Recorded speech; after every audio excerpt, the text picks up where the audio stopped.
Hello, everyone.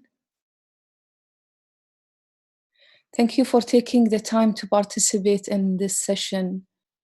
You are joining us now on day 2 of our virtual conference, Education Disrupted, Education Reimagined. Welcome back to those who have joined us in previous sessions. My name is Asma Al-Fadala. I am the Director of Research at WISE, an initiative of Qatar Foundation. WISE is dedicated to thinking and building the future of education. Special thanks to our speakers and keynotes. We have around 40 speakers in this 2-day conference. The United Nations has described the global scale of education disruption due to COVID-19 as unparalleled. Across the world, over 1 billion students are out of school, with numbers increasing each day. Education officials at all levels, in addition to parents and caregivers, are attempting to keep students engaged and learning at home through a variety of ways. However, with all the fear, panic, and unknowns, new channels of innovation and creativity are also accelerating at unprecedented levels. School systems have been challenged to rethink traditional learning models and rapidly build, test, and pilot new structures to accommodate a completely different reality.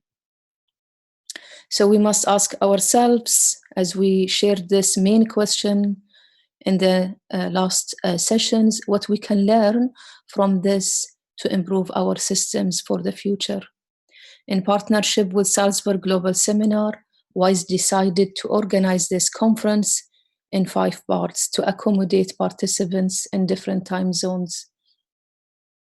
Over the past 2 days, we have looked at how practitioners, school leaders, and policymakers around the world are addressing the current crisis, and also how they are thinking about what the future of education looks like after COVID-19. We also had a special session with the UN agencies today to explore their responses to the current situation and how we structure and approach education in the future. Thank you for their contribution. While it's hard to highlight all of the great insights that came from the 2-day discussion, I will choose a few to note that came from the last one, from the UN special session.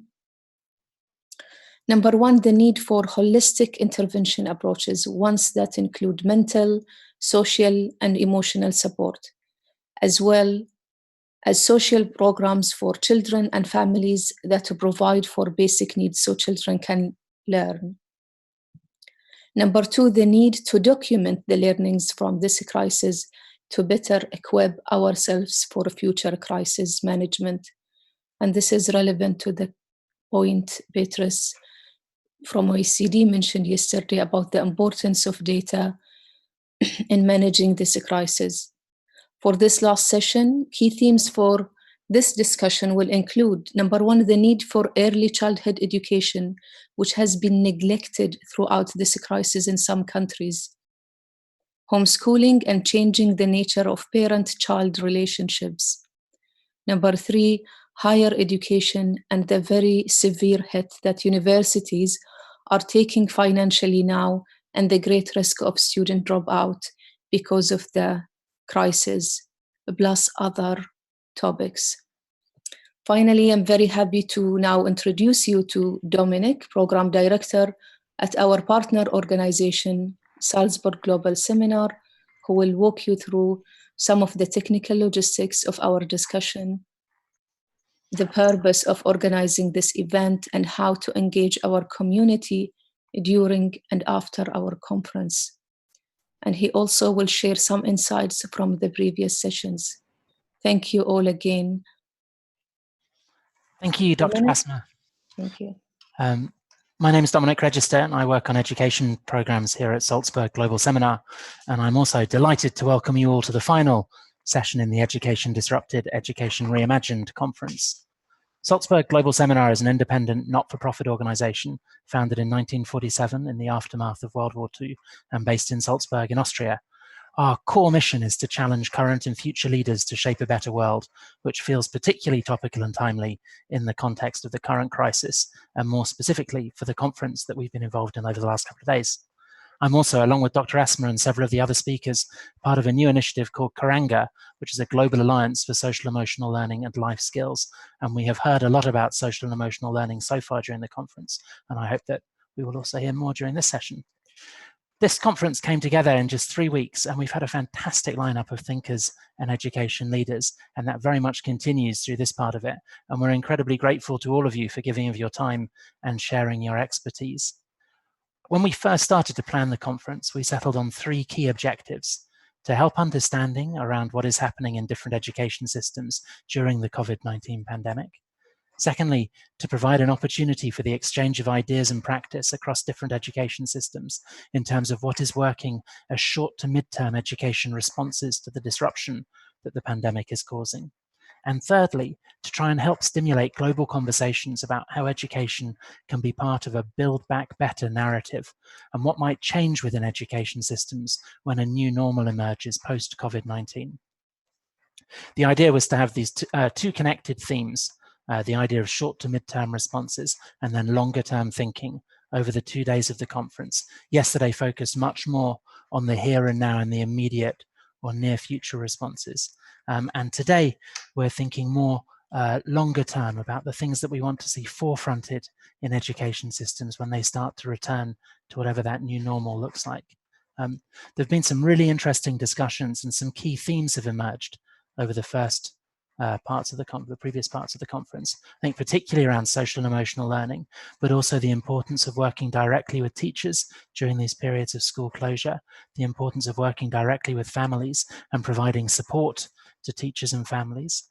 Lots of questions around technology and equity and how do we avoid bringing new inequalities into systems that were already had many inequalities within them.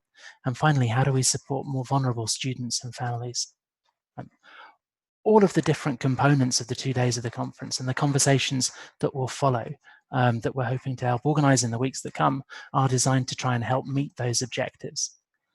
The level of interest in the conference and the number of people who've joined through Zoom or followed the live stream has been excellent. We reckon more than 5,000 people have participated in one way or another over the last 2 days. And one of the great advantages of virtual or online convening like this is that we can go to scale in a way that we wouldn't be able to if we were physically together.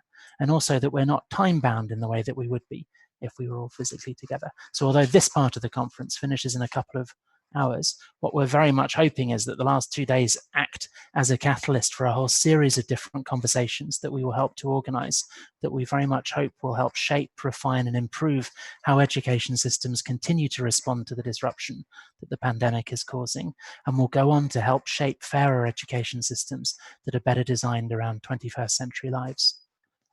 Both Salzburg Global and WISE also see this as the first in a series of similarly themed online conferences during the pandemic. And we're very keen to hear from all of you who are participating and to work with those of you who'd like to be part of this to shape the focus and agenda for future conferences in the series. And the final part of today, the community conversation, will give more opportunity for developing that. So please use the chat function in Zoom to share where you're from, where you're physically distancing from at this time. Use it to share research or articles that are pertinent to the discussions that are going on at the time, and to post questions and comments as the conference progresses. Each of the different moderators will then try and bring in key themes when we get to the Q&A part of each section. One of our mantras at all of the programs that we run in Salzburg is to be tough on the issues, but kind on each other. So even if you disagree with a comment which is posted, we would ask you all to respect that approach. And finally, we'd love for the conversation over the next few hours to move beyond Zoom and those of us who are joining through Zoom. So please take the conversation far and wide on social media. We're using 3 hashtags: SGSEdu, WiseAllIn, and FutureEd. And it now gives me enormous pleasure to hand over to my colleague Claire Shine, Vice President and Chief Programme Officer at Salzburg Global Seminar, who will be the moderator for the opening keynote. Thank you. Thanks, Dominic, and hello, everybody. I'm beginning to feel that you're kind of family now. I know there are people listening in, putting in their chats, who've been online for many, many of these sessions. And I think we've really been building bonds of community in extraordinary ways. So it is my pleasure to introduce Dr. Andreas Schleicher. Just a few words to start with. First of all, I would like to take this opportunity to salute Dr. Asma, all the teams, and as I said, the many of you who have defied your time zones to come online to share your stories and your insights. There have been so many references to crisis becoming an opportunity that I think we've all had to suspend that frustration at cliches and really think what that could represent. It is not a fatality that we go back to business as usual. And the whole title of today's discussion around Education Reimagined embodies that sense of potential that all of you with your different jobs represent collectively. For me, listening over the last 2 days, 3 V's have really emerged. The first, and I say this with great humility, is vocation. There has been such a diversity of contributors, people who have been dedicating their careers to education in very different ways, from refugee camps on the front line, to distressed urban settings, to tough intergovernmental negotiations to drive these agendas and budgets forward. But all the conversations have revealed a shared grit and determination to support and empower the children and the students in your care more or less closely as we together work through this generalized climate of anxiety. The second V is around values. Again, something we've heard reference in different ways. We've seen, especially today, more and more references to equity, to solidarity, to community. But we've had questions that have provoked us, raised around internationalism, around mutual support. How can we actually use this moment to reaffirm and rebuild for better and not repeat the errors, for example, after the global financial crash in 2008, which did not resolve global inequity? And the third V, and perhaps most important before Andreas speaks, is around vision. Against the odds, against the isolation that so many people are suffering, there is a deep conviction that this is an opportunity for transformative leadership and action, and that we do have a duty as well as a chance to seize the moment. So I'm going to seize the moment and introduce somebody who doesn't really need introduction. Andreas Schleicher is Director of Education and Skills for the OECD, the Organization for Economic Cooperation and Development based in Paris. And the OECD has real global reach. It has 36 member countries and 5 partner countries, and therefore covers way over the half the world's population and about 80% of the world's trade and investment. And that means that when the OECD works on education as a critical global issue to foster standards, programs, and initiatives, it has an extraordinary capacity for influence, for leverage, and of course for listening to the best of innovation around the world. Andreas himself is well known for having created and now is the overseer of PISA, the Programme for International Student Assessment, adored by some, perhaps feared by others. And PISA is a global platform for policymakers, researchers, and educators to innovate and transform educational policies and practice. So it's my honor to hand over to this big, creative, and rigorous thinker. And just before he kicks off, Andreas, I would like to ask you a question. Are you an optimist at this critical juncture in our global history? This presents tremendous opportunity, I think, for us to, capitalize on the innovation that is already in the system. So that's makes me optimistic. It's a big challenge, but I do think we need to look at this way. Excellent. So the floor is yours. If I can just share my screen.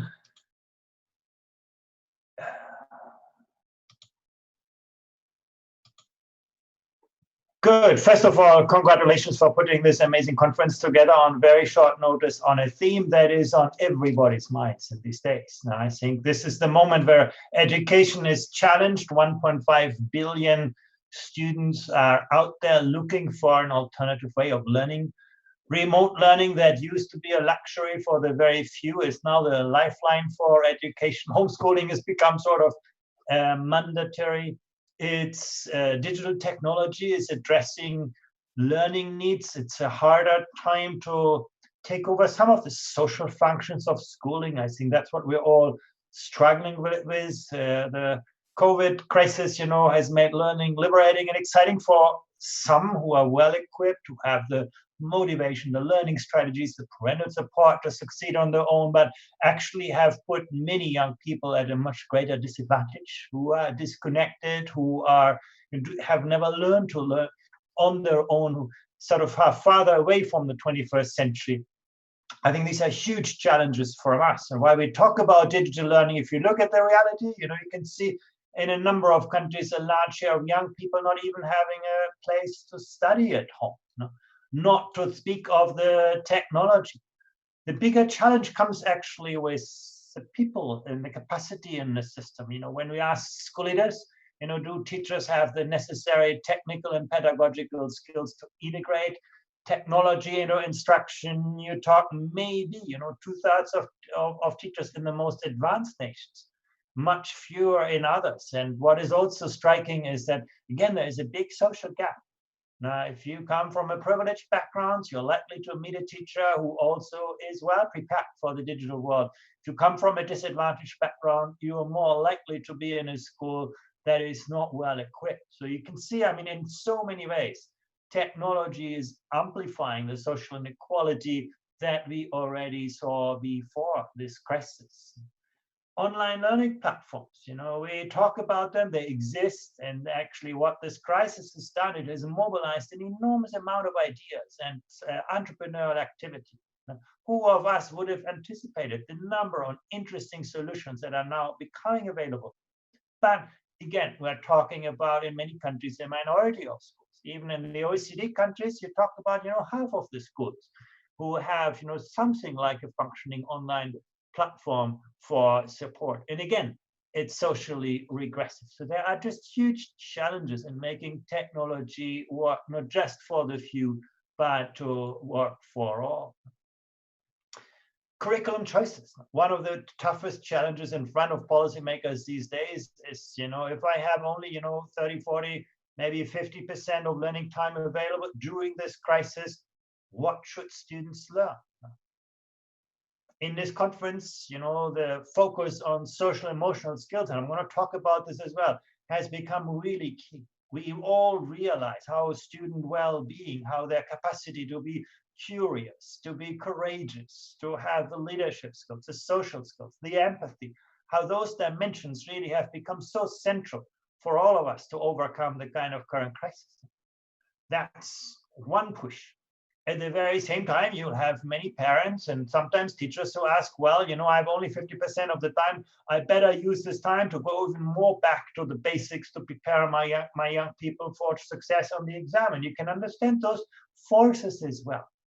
Now, and there's huge variability in the amount of learning time that we have in the system. So this is data from before the crisis. In blue, you can see the time that students spend learning in school. In yellow, the time they spend learning out of school. And you can see this varies. You take a country like the United Arab Emirates, students spend close to 60 hours learning per week. You compare that with Finland on the left side, is a little bit more than half of that time. Huge differences in the volume of time that students spend learning in school or out of school. But when you look at productivity, you can see in a country like Finland or Germany or Switzerland or Sweden, students learn a lot in very little time. Whereas you go to the United Arab Emirates, you spend a lot of time and learn a lot less. And that is a very important message, actually, when we want to develop 21st century education system. It's not about volume. It's about the nature of learning processes. It doesn't mean that, teaching, social and emotional skills is going to take something away from learning mathematics and science. It may be the opposite. It may be that a more holistic approach to learning will be conducive to better outcomes across the spectrum. The data that you can see here should, help us to think about this question. It's not, competing between different dimensions on the skill spectrum, but it's about creating more integrated learning experiences. I just told you, learning time doesn't really predict the quality of learning outcomes. But here is something that does predict learning outcomes. And that's something that we measured for the first time in the last PISA round. We call it growth mindset.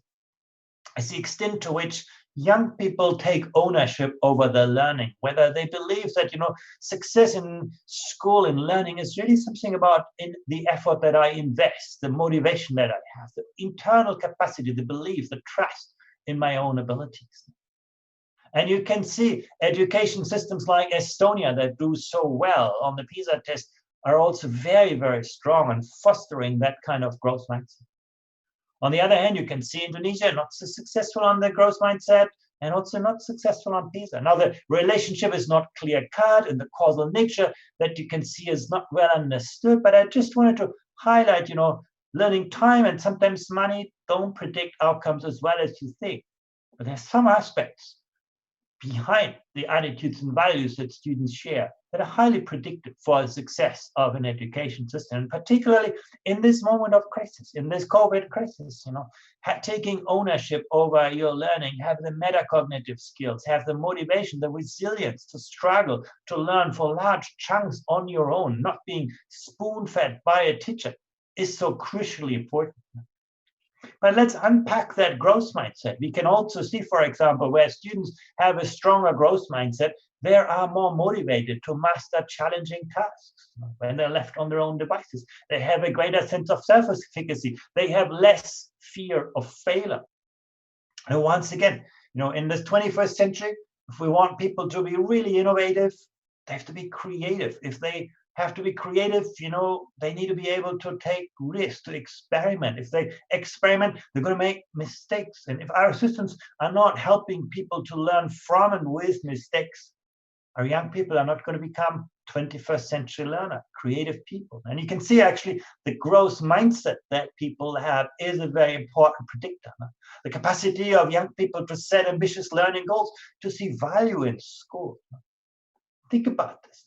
For young people for whom school has been a misery in the past, they're unlikely to go learn at home in this environment.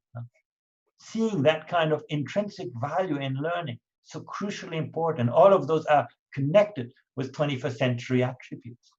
That pushes us to think about, student success in a much broader way, looking, of course, at the cognitive aspects, but also at the social and emotional aspect, the psychological aspect, and including also aspects of physical well-being.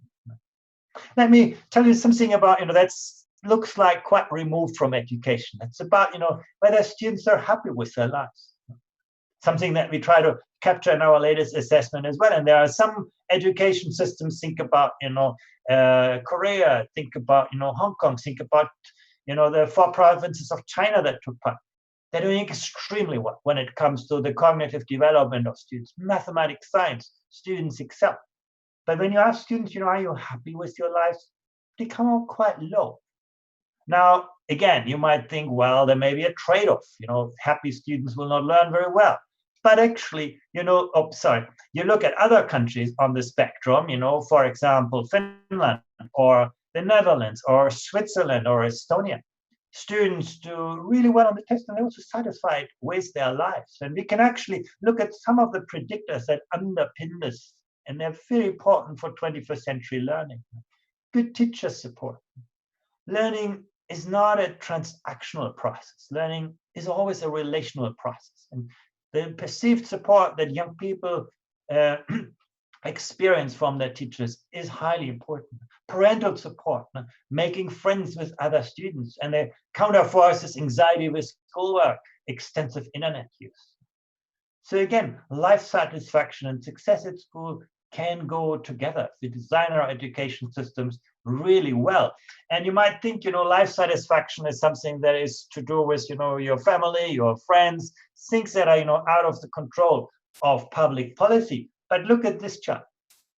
Some of the most powerful predictors of the life satisfaction of 15-year-olds actually have a lot to do with school. The learning climate, the absence of bullying, creating a strong sense of belonging of students. School is a place where I make friends, where I feel I connect, where I sort of feel I belong.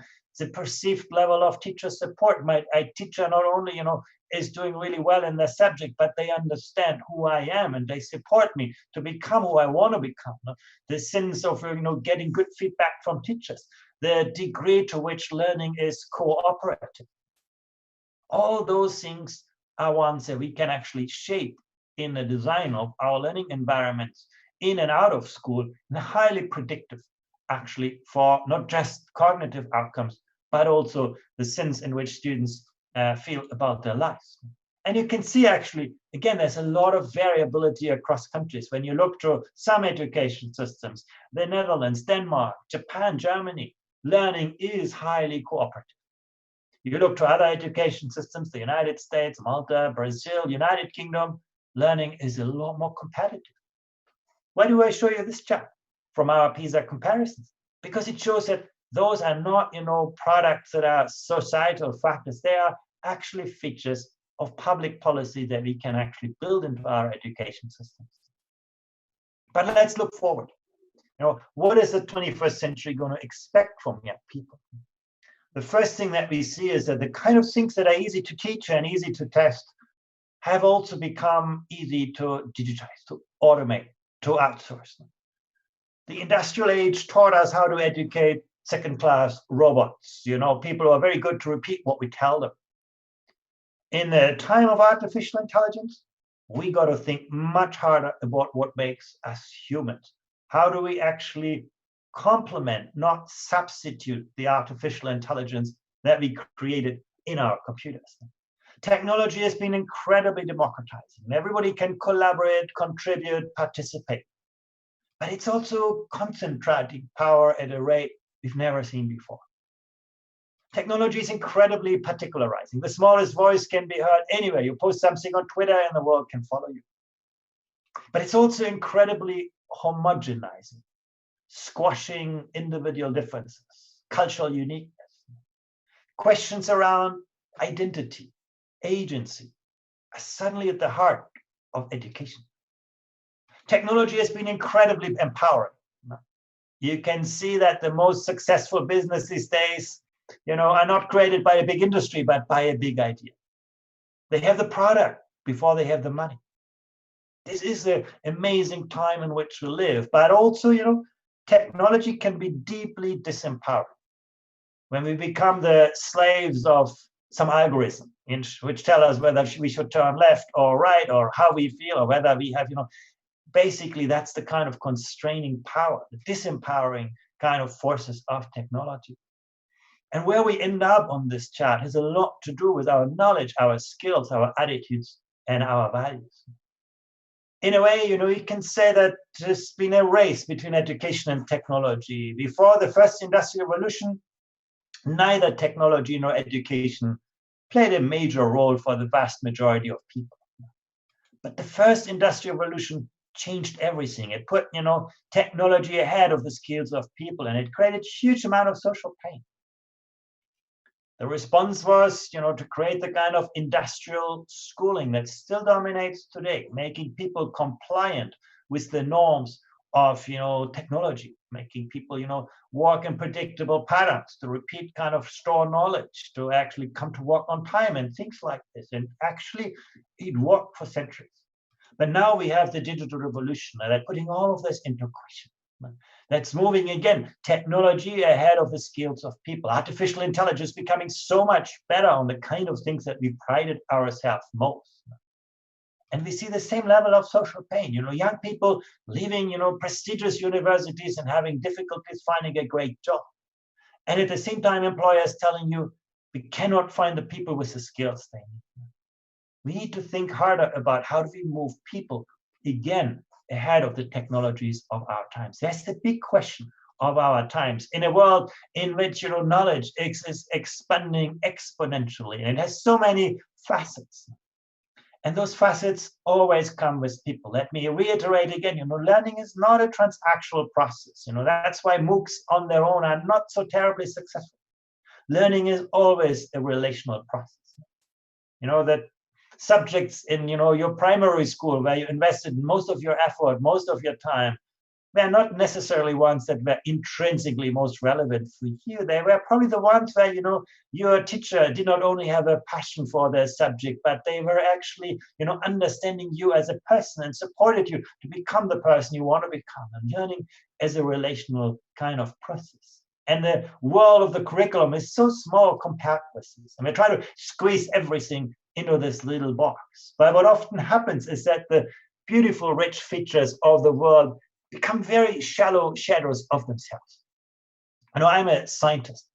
If we survey young children, you know, at the age of 5, they all love science. You know, science is about, you know, being in nature, observing nature, understanding cause and effect, experimenting, playing with things.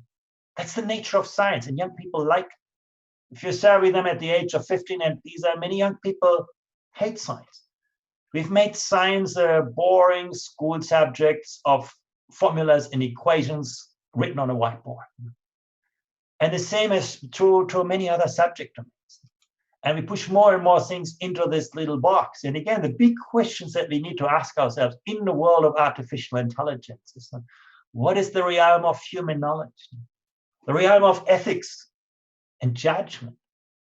Artificial intelligence is amazing, but it's nothing but a great amplifier and accelerator.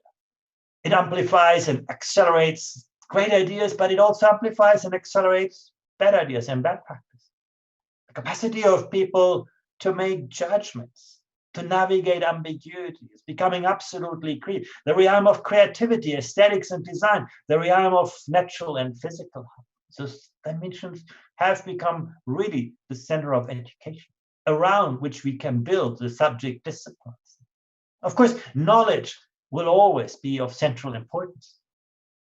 But we should think about less about the disciplinary aspects of knowledge and more about the epistemic understanding underpinning it. Not just about, you know, can you do you know a lot about physics and chemistry, but can you think like a scientist? Can you design an experiment? Can you differentiate questions that are scientifically investigable from those that are not? Can you think like an historian? History is not about names and places. It's about understanding how the narrative of a society has emerged, how it developed, how it advanced, and sometimes how it unravels when the context changes. Can you think like a mathematician? Not, you know, can you calculate an exponential function, but do you understand the nature of an exponential function? Now, this is so difficult for us as humans. We are all born in linear spaces. Time and space are linear concepts. Suddenly, you know, an exponential function challenges that beliefs. And this current COVID crisis is the perfect example of this. So hard for us humans to comprehend that a virus can spread so rapidly. If we understood those phenomena better, you know, we could deal with this in very different ways. This kind of epistemic understanding becoming so crucially important. Our capacity to think across the boundaries of subject disciplines. If students understand the foundations of the disciplines, and that means teaching fewer things at greater depths, they'll be able to master the world of knowledge anytime in their lives. But if we continue focus, you know, on this mile-wide, inch-deep, superficial way of learning, we're going to fill up students with a lot of knowledge that will be of limited relevance when they grow up. But again, you know, knowledge is great, but the modern world no longer rewards you just for what you know. Now, Google knows everything. The modern world rewards you for what you can do with what you know. That's why I want to highlight this skill dimension as well. And when I talk about skills, you know, the first thought we all have is the cognitive skills. Creativity, critical thinking, terribly important today. But, you know, as many of you have highlighted, what is the biggest differentiator today? The fastest rising skill category in our labor market in social societies is actually about social and emotional skills. It's about empathy. It's about curiosity. It's about courage. It's about leadership. And I show you just a few pictures. You know, we are just completing our first assessment of those kinds of skills. And when you think about something like classroom climate, you know, most teachers are being told if you want to have a, you know, more conducive classroom climate, focus on disciplinary policy, on classroom management, and of course they're very important. But actually what this chart shows you is that the classroom climate is actually very strongly correlated with the social and emotional skills of the students. So fostering stronger social and emotional skills may be a good way to foster empathy, optimism, tolerance, where students have those kinds of attributes and capabilities. Classroom climate seems to be more conducive, whatever the causal nature of that relationship. Think about another dimension, the incidence and the intensity of bullying. Of course, you can address bullying, and you should, by having more kind of strict environments, no tolerance kind of policies, general awareness. We know all of those policies and practices in schools that are preventive of bullying. But once again, one of the best predictors of the incidence and intensity of bullying are the social emotional skills of students. The sense of optimism, emotional control, again, cooperative skill, stress resistance. So fostering those may be a good way to address those kinds of issues. You want your students to better focus, to be hard to distract during the class, of course. And once again, this is not about, external motivation, extrinsic motivation, and greater discipline alone. You can see again where students have a greater sense of curiosity, a greater sense of self-efficacy, higher degree of emotional control, a stronger sense of achievement motivation, metacognitive skills, persistence, self-control. A long list of social emotional skills are actually very strong predictors of young people's capacity to focus. Now, in school, you can say, well, I can also get students to focus because I am present as a teacher, I'm there, and so on. Well, but, in this environment of the COVID crisis where students are learning at home, you better focus on creating the intrinsic capacities and capabilities of people to learn on their own. And the moment students leave your school, they need to be, able to grow and develop their own kind of knowledge and skills on their own without, the teacher spoon feeding them. So again, those kinds of attributes are going to be critically important for the future. In the past, we used to learn to do the work. Today, learning is the work. And again, getting young people to have the capacities and the motivation to continue lifelong and life-wide is going to be the key. It very much depends on those kinds of social emotional skills. Last but not least, gender. On the one hand, you can say our education systems in the 20th century made tremendous progress to, get girls and boys achieving at similar levels in most school subjects. Science, mathematics, the gender gaps are very small. But actually, when you look at social emotional skills, that can be different. You can see, for example, here, on the empathy, you can see girls doing better on this. On energy, you can see an emotional control, you can see boys doing better. On stress resistance, boys doing better. So gender differences. On creativity, you can see girls doing better. So it's quite important to see that actually some of those aspects, we need to make them visible. Since we do not see them, we don't do anything about it in our school systems. We think we have achieved gender equity because, boys and girls do in similar ways, but there's a lot of things that we need to address sometimes. And the hardest thing is that some of these things need to happen very, very early. When you think about empathy, at age 20, that's almost becoming a personality trait. It's very hard for us to change. But when you look at this for the very youngest, you can see actually social skills, emotional control, they are like mathematics and science. There are things that actually are skills, there are things that are learned, but at very young ages. This is why it is so important that we think more clearly about what is it that young people learn best and what age. Maybe we should, give social emotional skills much greater play in the earliest years of life when actually brain sensitivity is particularly strong. And actually, that is also can become, very strong predictors. We can see, for example, in our very first assessment of early learning and well-being of students, that actually, cognitive and social emotional skills become very closely integrated. Where early literacy was better developed, students were emotionally more open, had greater senses of equity. When I say students, it's actually small children, 5-year-olds. So again, we should think hard about what we learn at what age best. Now, let me conclude. If you sort of ask me, if you had to boil this down to a very short list, what would be the most transformative competencies? Well, our Education 2030 project came up with 3. The first is perhaps the most intuitive one, our capacity to create new value. That's what technology, artificial intelligence is least good at today, at least. Can we actually build something new, to imagine, to create something of intrinsic positive worth?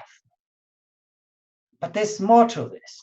Our capacity to navigate ambiguity, to manage tensions and dilemmas. In these days of the COVID crisis, it's so important. The world is changing around us. What was valid in the past no longer holds. Can we actually, in that emerging space, find our place today and adjust it tomorrow and the day after? And last but not least, our capacity to mobilize our cognitive, social, and emotional resources, to take responsibility. Often we know what to do. Often we are capable of doing something.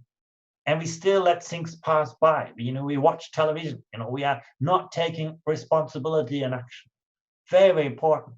And then, of course, what does this mean for learning environments? Well, being more open to the novelty. Our education systems are so good in transmitting the established wisdom of our times to the next generation.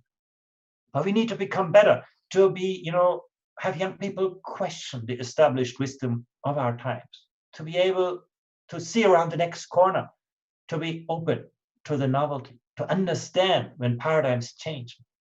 It's easy to learn. What is so much harder is often to unlearn and relearn when the context changes, to give up some of our, favorite beliefs and ideas. As humans, it's very, very hard to us to get out of our comfort zone. Reflection. Now, in the world of, massive information streams, being able to step back, to see the bigger picture, to see the forest among the trees. Pedagogies, learning environments which can foster those dispositions will be the key. And finally, also agency, getting students at the center, to take control, to manage themselves, and co-agency, to do that in conjunctions with others. Huge kind of challenges. And, easy to say, very hard to do. I'll leave you with one last chart of data. Now, where we actually surveyed what teachers actually are comfortable with and do frequently in the classroom. And you can see, traditional instruction dominates, classroom management is very important. But when you look at cognitive activation, let students solve complex tasks. The bars get very short. Present tasks for which there is no obvious solution. That is the task of the COVID crisis. The bars get shorter. Let students use technology for projects or classwork. That's what you need to do at home. Or give students projects that require at least 1 week to complete. That is where the bar is the shortest among all categories. And again, in this COVID crisis, that's the only way how you can succeed with students, to blend the kind of on-site and online learning environments, to get students take control over their learning experience. If you wrap this all up, in the past, it was enough to educate some people really well. Education was about sorting people. Today, we need to get everybody to be successful. In the past, it was about routine cognitive skills, making people compliant with industrial norms. Today, it's about complex ways of thinking, complex ways of doing, social and emotional capabilities. And of course, that requires a very different learning environment and a very different caliber of teachers. Teachers who are not, teaching what they have been told, but who are good designers of innovative learning environments, who are good facilitators, co-creators, who are good coaches, good mentors. Learning is about co-creation these days. And of course, those people don't like to work in a factory. The kind of Tayloristic, hierarchical systems that we have built are not leading those people to do their best. We need to look towards much more flat, collegial environments. We spend so much time and energy to manage mistrust in education rather than to invest in the glue that holds together education system, the trust in students, the trust in teachers, the trust in parents, the trust in learning. Huge kind of challenges in front of this. But I think this crisis pushes us to think much harder about this question. And I think the one thing that I expect after this crisis, and again, what makes me optimistic, you're going to have a lot of young people who have experienced different forms of learning in this crisis. Learning that made more fun, that was more empowering. They're going to go back to their teachers and say, can't we do things differently? You're going to have a lot of teachers, who have worked with new technologies, new pedagogies, that have taken more ownership over the design of the curriculum, that have worked more closely with their colleagues. They're going to go back to their school principals and say, well, can't we run our school differently? That's what makes me hopeful in this crisis. Thank you very much. Andreas, that was absolutely fantastic. I'm sure I'm not the only one who's taking a deep breath as you expand our horizons. In a way, you're really focusing, like with climate change, on a complete sort of revolution of the traditional education ecosystem. So I started with my 3 V's. I want to jump in with a couple of questions. First, around the R's, about risk, resilience, and rewards. You touched on, but didn't go into detail, about educational infrastructure, about the institutions themselves. And I'd like to have your views on which ones are adapting well. I'm talking about systems here at the national or regional level, and why. What are the factors that allow school infrastructure, educational systems to evolve effectively in ways that can outlast this crisis? And then my second question under that would be about the ecosystem beyond education as such, beyond the silos that we know can be around. We know that with COVID, there are going to be all kinds of changes in demand side implications. We're going to face even more economic constraints and uncertainty. And who outside education can build demand, build movements, be great allies for the kind of change you were talking about? How can we get more returns on the research and the practical investments you've discussed? Back to you. Yeah, very challenging questions, Claire. On the first one, I think those education systems that have more agency at the front line will be the ones for which things are now much easier. What you need is responsiveness at the very local level, at the very granular levels.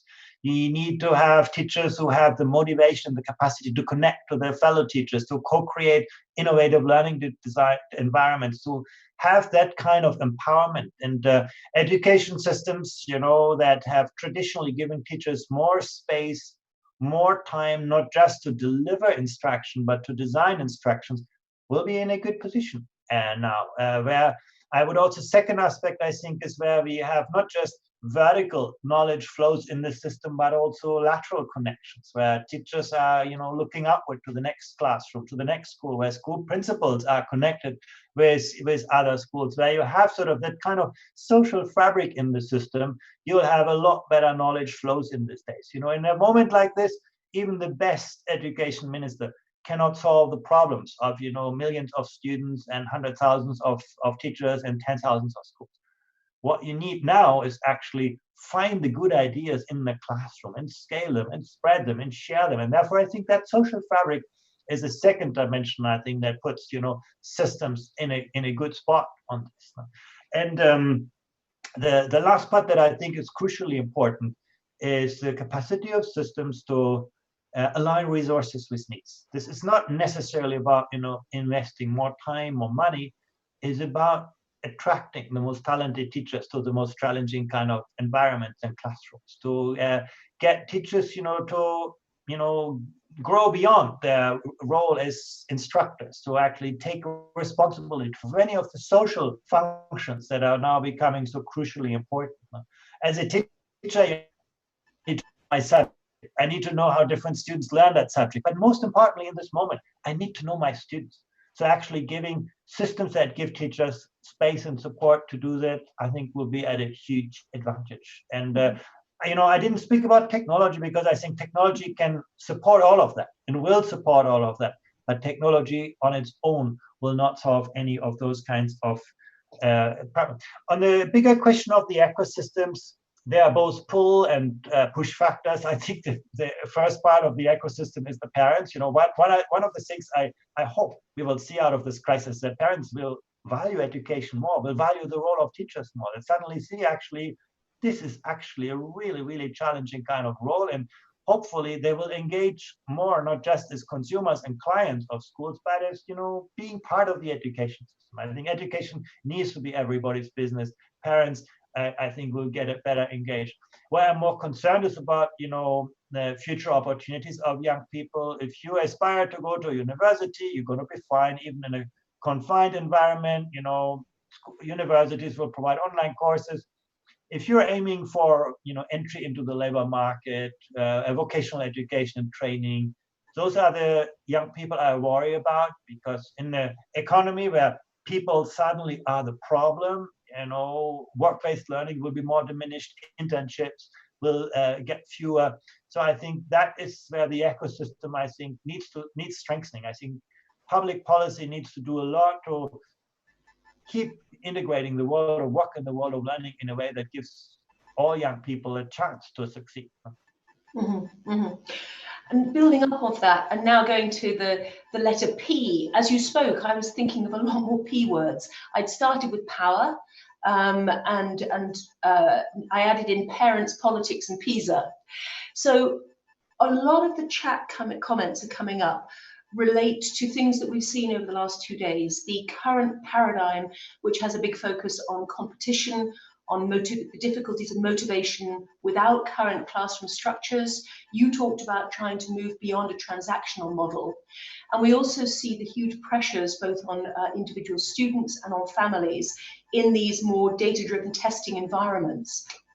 Another concern that I'm seeing from the chat is that an already unlevel playing field is going to be tilted even more against those who are at a disadvantage through COVID, either through increased material hardship or who've just had terrible emotional shocks in one way or another. So, and one final thing from this morning, there was a proposal that social and emotional learning should take on an extra word, social, emotional, and political learning, in terms of that ability to be engaged, activist, critical thinker, and a maker of change, even at a young level. So I would be interested to have your views, linking back to Education 2030, how, first of all, you see PISA evolving in terms of assessing creativity, curiosity, ethics, and so on. And then to talk about the question of this shift of power to teachers and how broader leadership structures can enable and reward that. Yeah, I like, sort of complementing social emotional with, a civic dimension. I do think people who take responsibility in our societies for themselves and for others, I think will play a hugely important role in the world tomorrow. And I do agree we should make this an explicit goal of educational processes. Now, this is about, we typically take a very individualistic view in education. You learn for yourself, but I do think to take responsibility for yourself and others, I think is, in a civic way, I think it's going to be very, very important. It will require learning environments where students can experience that they actually work with each other, take responsibility of each other. I think it's actually going to make learning more social, more interesting, more fun. And I think there's a lot that we can do in our learning environments about this. Is, by the way, something that in the 2015 PISA assessment, we put a lot of emphasis on when we tested not individual problem-solving skills, but collaborative problem-solving skills. And it was amazing to see that in some countries, students who were very good individual problem solvers, students had great difficulties to work with other people to solve problems. Again, this is what the economy expects from you. Innovation is no longer just about you having a great idea, but you being able to connect the dots, work with others. And in other countries, I give you the example of, Japan, where students are great individual problem solvers and even better social problem solvers, because the whole learning environment is collaborative and social and entrepreneurial. So in that sense, so I think we can design learning environments that develop those skills. And I do personally believe it's very, very important that we build metrics around this. We will not improve what we cannot see in one or the other way. And that's my greatest concern with many of our university entrance exams or even testing and assessment systems, that they focus on such a narrow spectrum of easily quantifiable skills that they give the message to teachers, well, discard the rest. You may have a personal interest in this, but that's not what we value in the system. PISA, I think, is at the frontier of trying to expand the range of knowledge, skills, attitudes, and values that we can observe, that we can somehow reflect in metrics. But I think that at the very beginning, we need to take this to scale in a very, very rapid way. Also in an environment, on the part of inequalities, that's my biggest concern too at this moment. And we see the signs of this.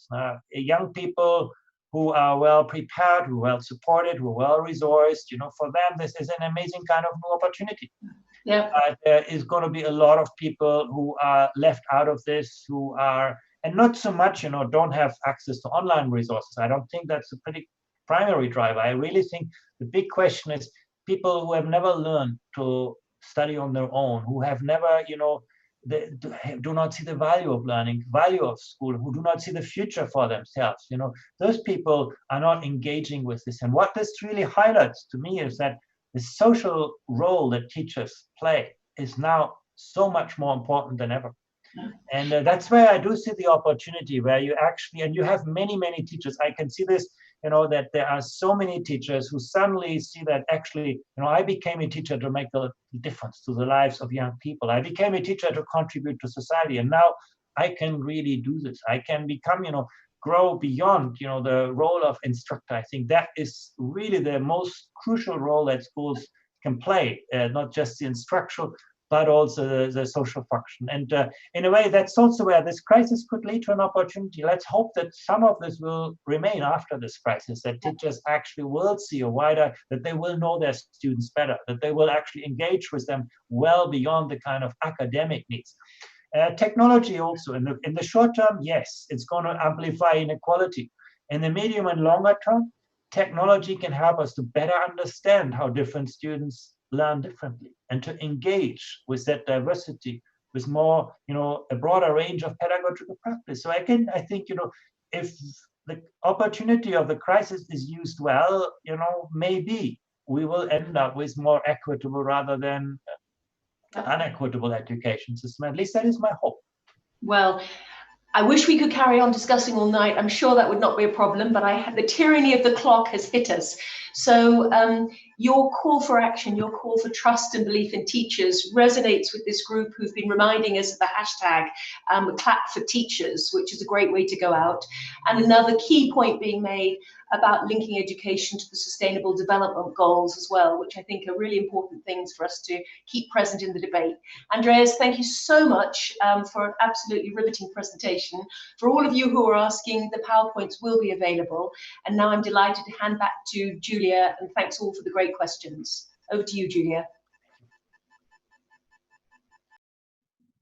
Thank you so much, Claire, and a big thank you to Andreas. What a thought-provoking discussion, and I think ending on that note of trust and belief in teachers, giving teachers and empowering them with agency, and also learners with agency is a really great segue into our next session, where we are going to hear some snapshots from the front lines from 3 amazing educators and implementers of education programs.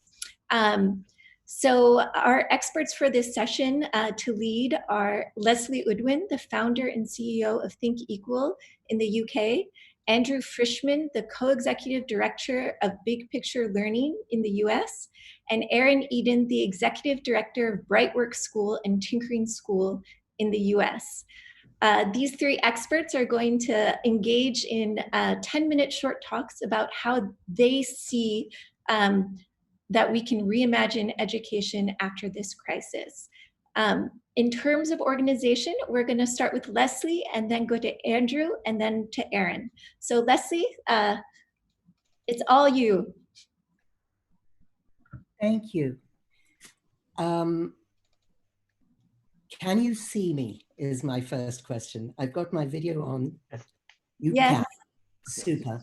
So the first thing I want to say is just a huge and resounding thank you to Andreas. That was beyond comprehensive. I want to spend my next few weeks with the recording of that extraordinary keynote. Thank you so much for that.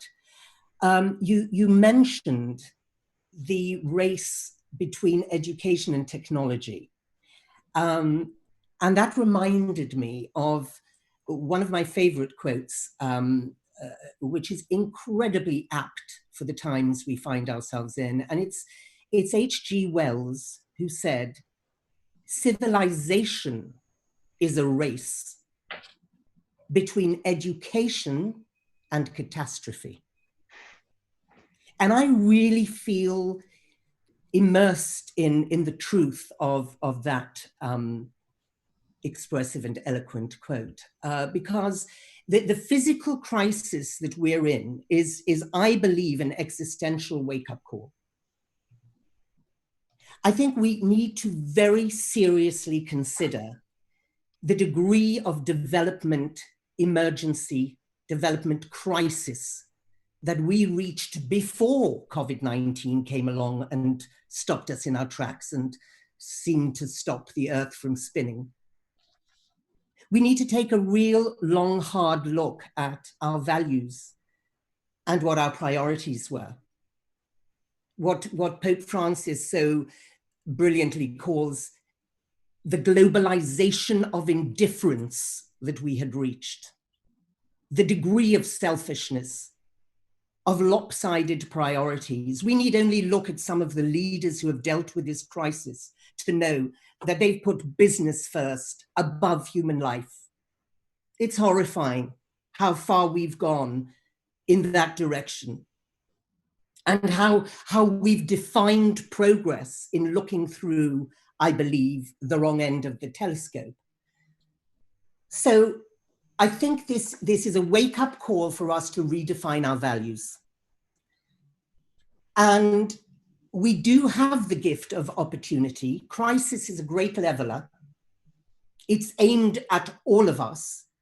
Now, we are all vulnerable to it. However, it has to be said, the thing that it most particularly brings up is the inequality, is those people who do not have the luxury of social distancing or self-isolating or even running water.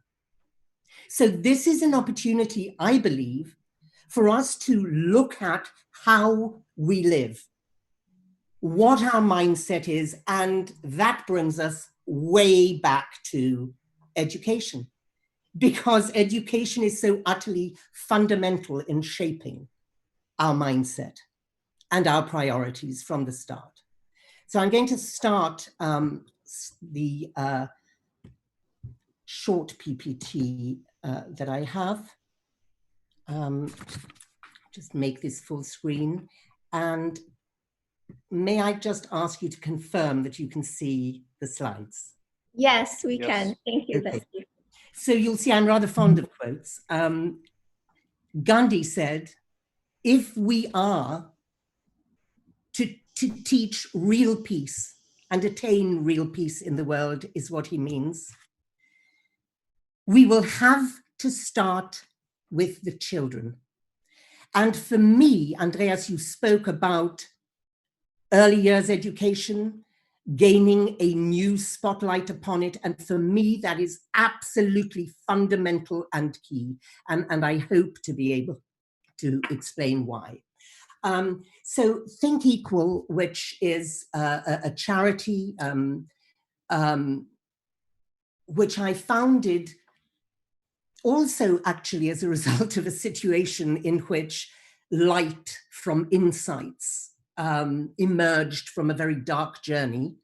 And that was a journey of interviewing gang rapists and murderers in prison cells, and understanding that we were responsible for their actions because we were responsible for what and how they were taught to think about the value on scales of girls and boys.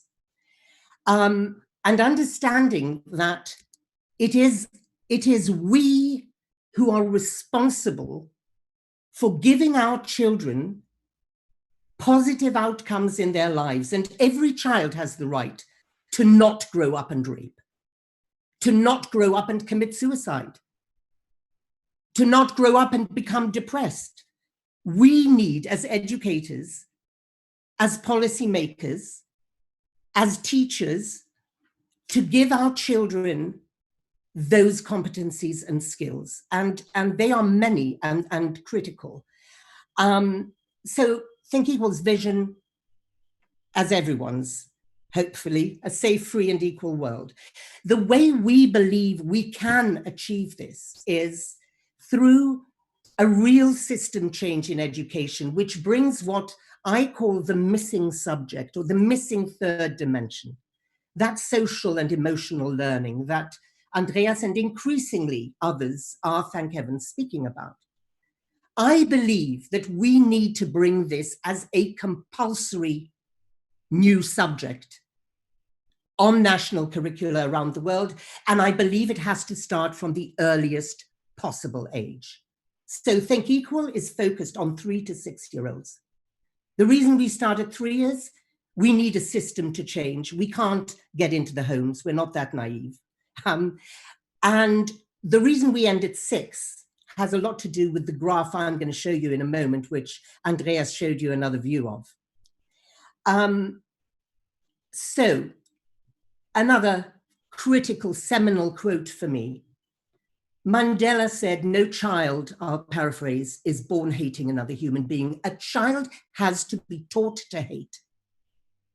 And if he can be taught to hate, he can be taught to love." So it's that teaching of our children to love that I mean by social and emotional learning. This is the graph. It's a slightly denser version of it. And there are just 2 lines. Andreas's graph had one of those, which was emotional control. Here you see the pink line, emotional control, and critically, something that David spoke about from David from Singapore spoke about in the session yesterday, which was how we need to focus on the acquiring of habits, the acquiring of good and humane habits. I believe it's almost as simple as that. Well, look at this dark blue line that, like emotional control, virtually flat lines at the age of 6 in terms of neuropathways and the simple physical architecture of the brain, activity in the brain. And that dark blue line is habitual ways of responding. So when I sat in front of those rapists who not only gang raped this young girl, but pulled her intestines out of her body after doing so,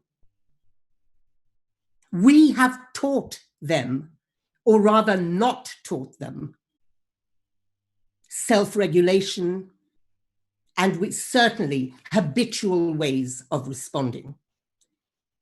Which is why, you might say, what does so dark a subject have to do with early childhood education? And my answer to that is everything. It has absolutely everything to do with early childhood education. There are 25 skills and competencies here that Think Equal identifies and directly addresses in incredibly tangible and concrete lesson plans, resources, narrative picture books. I'm not going to go through them all, and if anyone did want to see this, obviously it's available on our website. But I do want to point up the kind of disparities that we see in the lexicon and the understanding of what social emotional learning is. I recently looked at the World Economic Forum's choice of social emotional competencies that they thought were critical. And Claire, you spoke of V's and P's, and they had their C's, their 4 C's. And that's what they said social and emotional competencies and skills needed to encompass. And those 4 C's were collaboration, critical thinking, communication, and creativity. Now you look at those and they're all geared towards education as a pathway to the labor market. And we have to break this broken mode of thinking, or we will simply not move forward.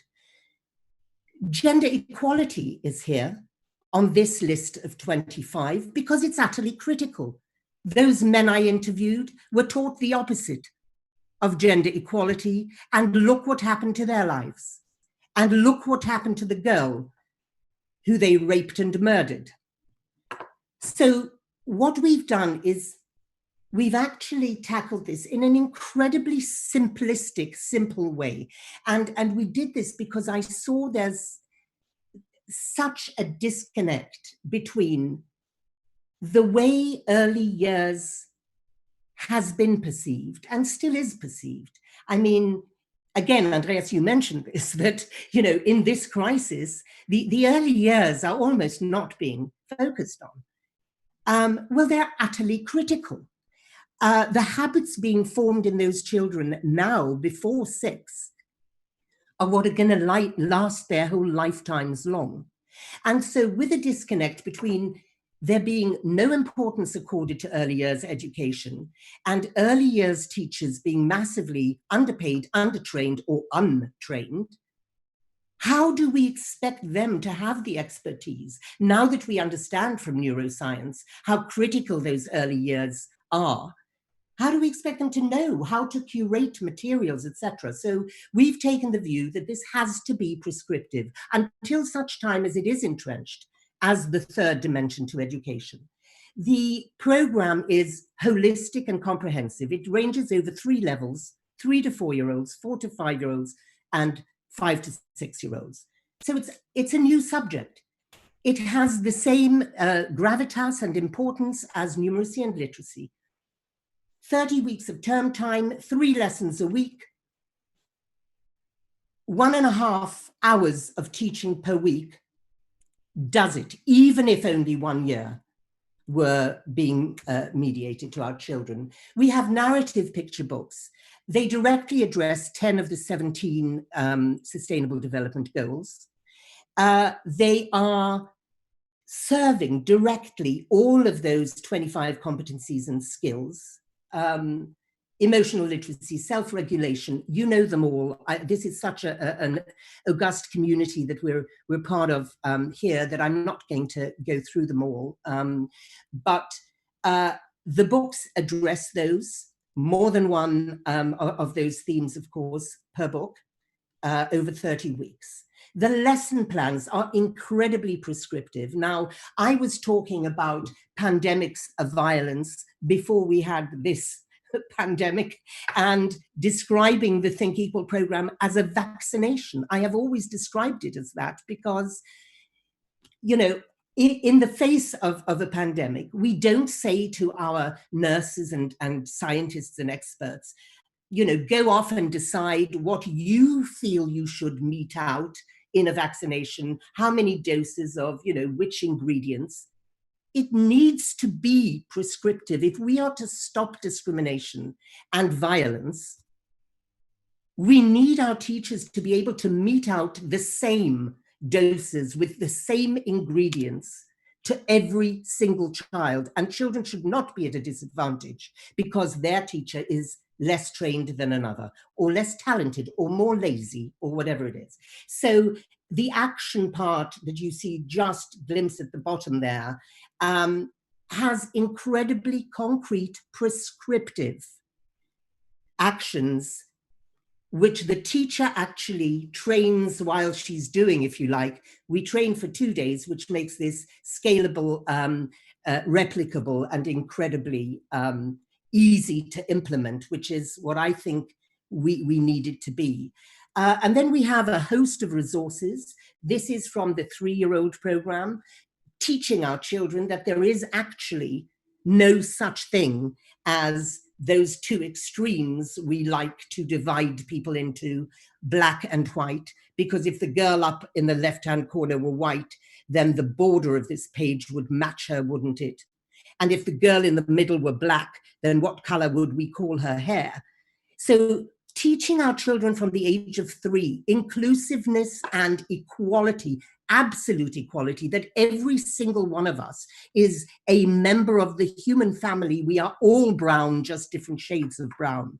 We are all human beings in whom hearts have needs, etc., is critical to us.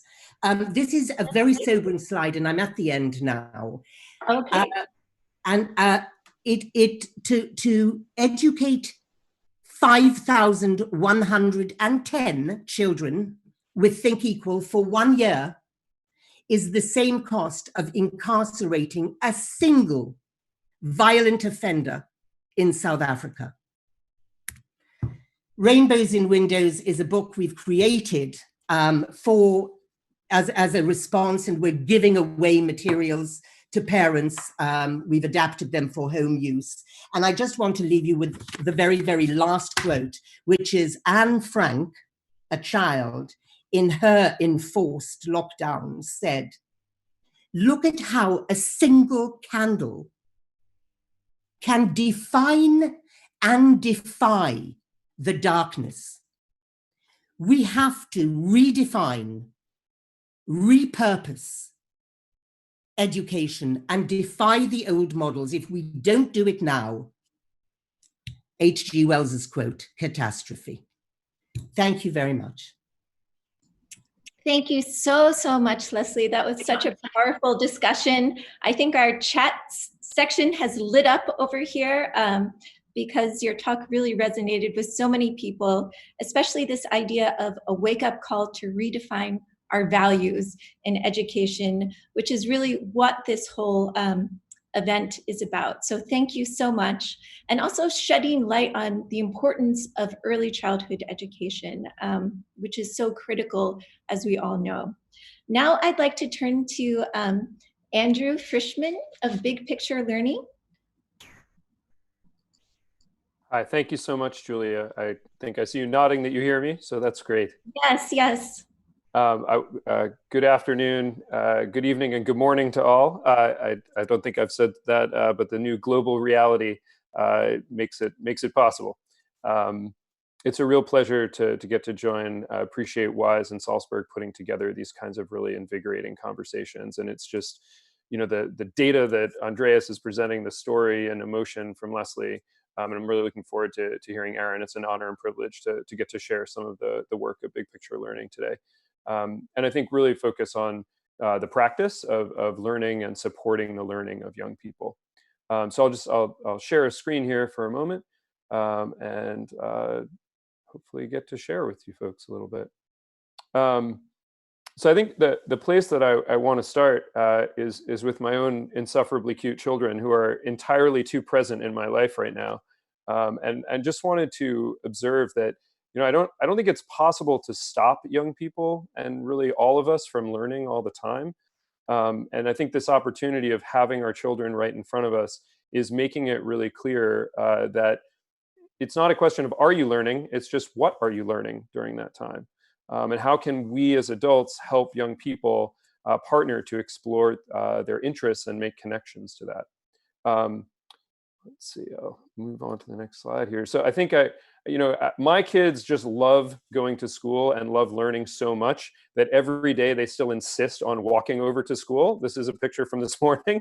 So for the last month, even though school is closed, we leave our house, we walk over to school. My kids are literally happily skipping and laughing and jumping, anticipating, and then we get there and turn around and walk home and start learning. But I think what's important to recognize is that, you know, that kind of enjoyment and engagement in school, unfortunately, particularly in the education system, which was present until just a month ago, the trend lines are not so good. You know, polls of over about 1 million students in the United States show that over time, engagement through the K through 12 system really drops off a cliff in scary ways. And I just wanted to show the data underneath this. It comes from 3 questions.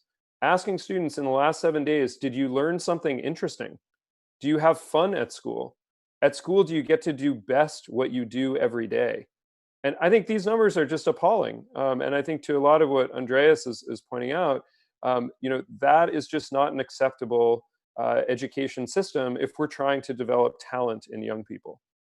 So the work of Benjamin Bloom is particularly influential for us. We think a lot about ways to help young people deepen and broaden and make their learning more productive.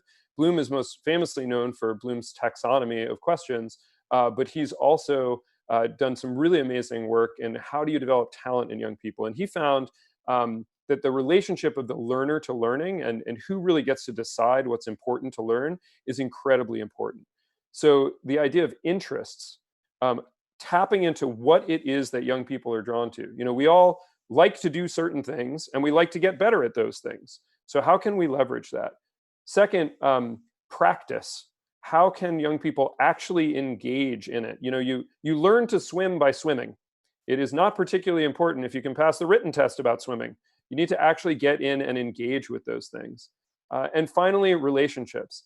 It's really about who it is that you are learning from and with that can make all of the difference.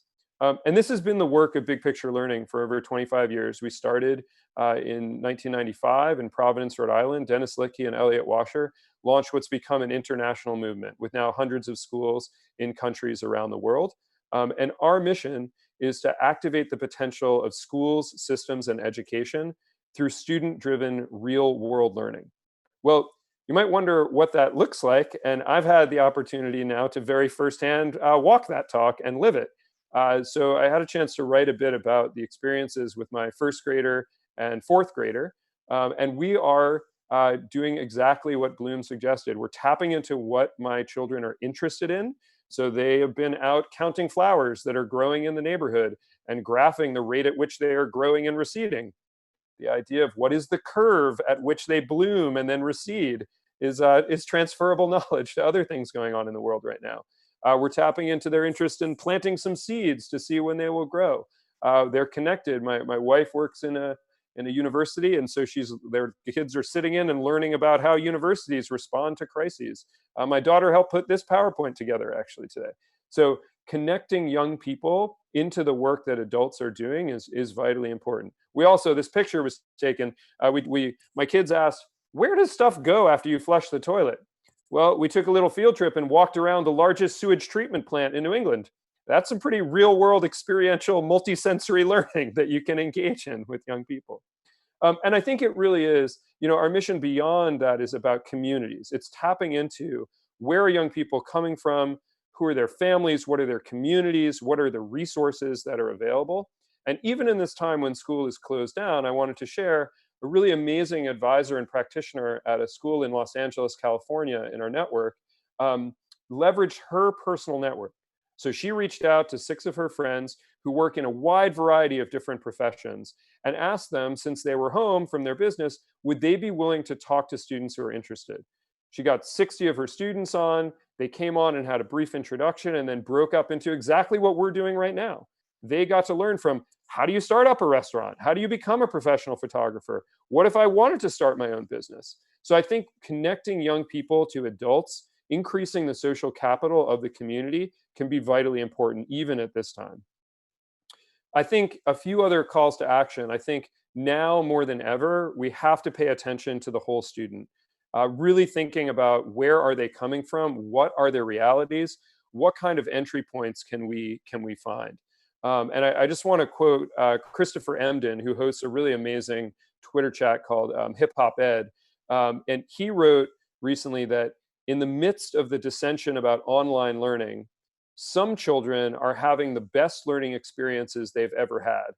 For some, the school building was a site of trauma, and not having to return to the place that implanted a lack of value for self is a small victory. And so I think we have to really consider the way in which young people can engage in whatever learning environment they're in. And it's not the responsibility of the young person to fit the school. It's the responsibility of the education system to fit the student. Second, I think we need to focus on student strengths and not their weaknesses. There's so many diagnostics that identify what it is that kids don't know and don't know how to do. And, reality is all of us have deficits that we, need to work on. And I think what we need to do is think about strengths. And as educators, we need to operate on building and activating the potential of young people.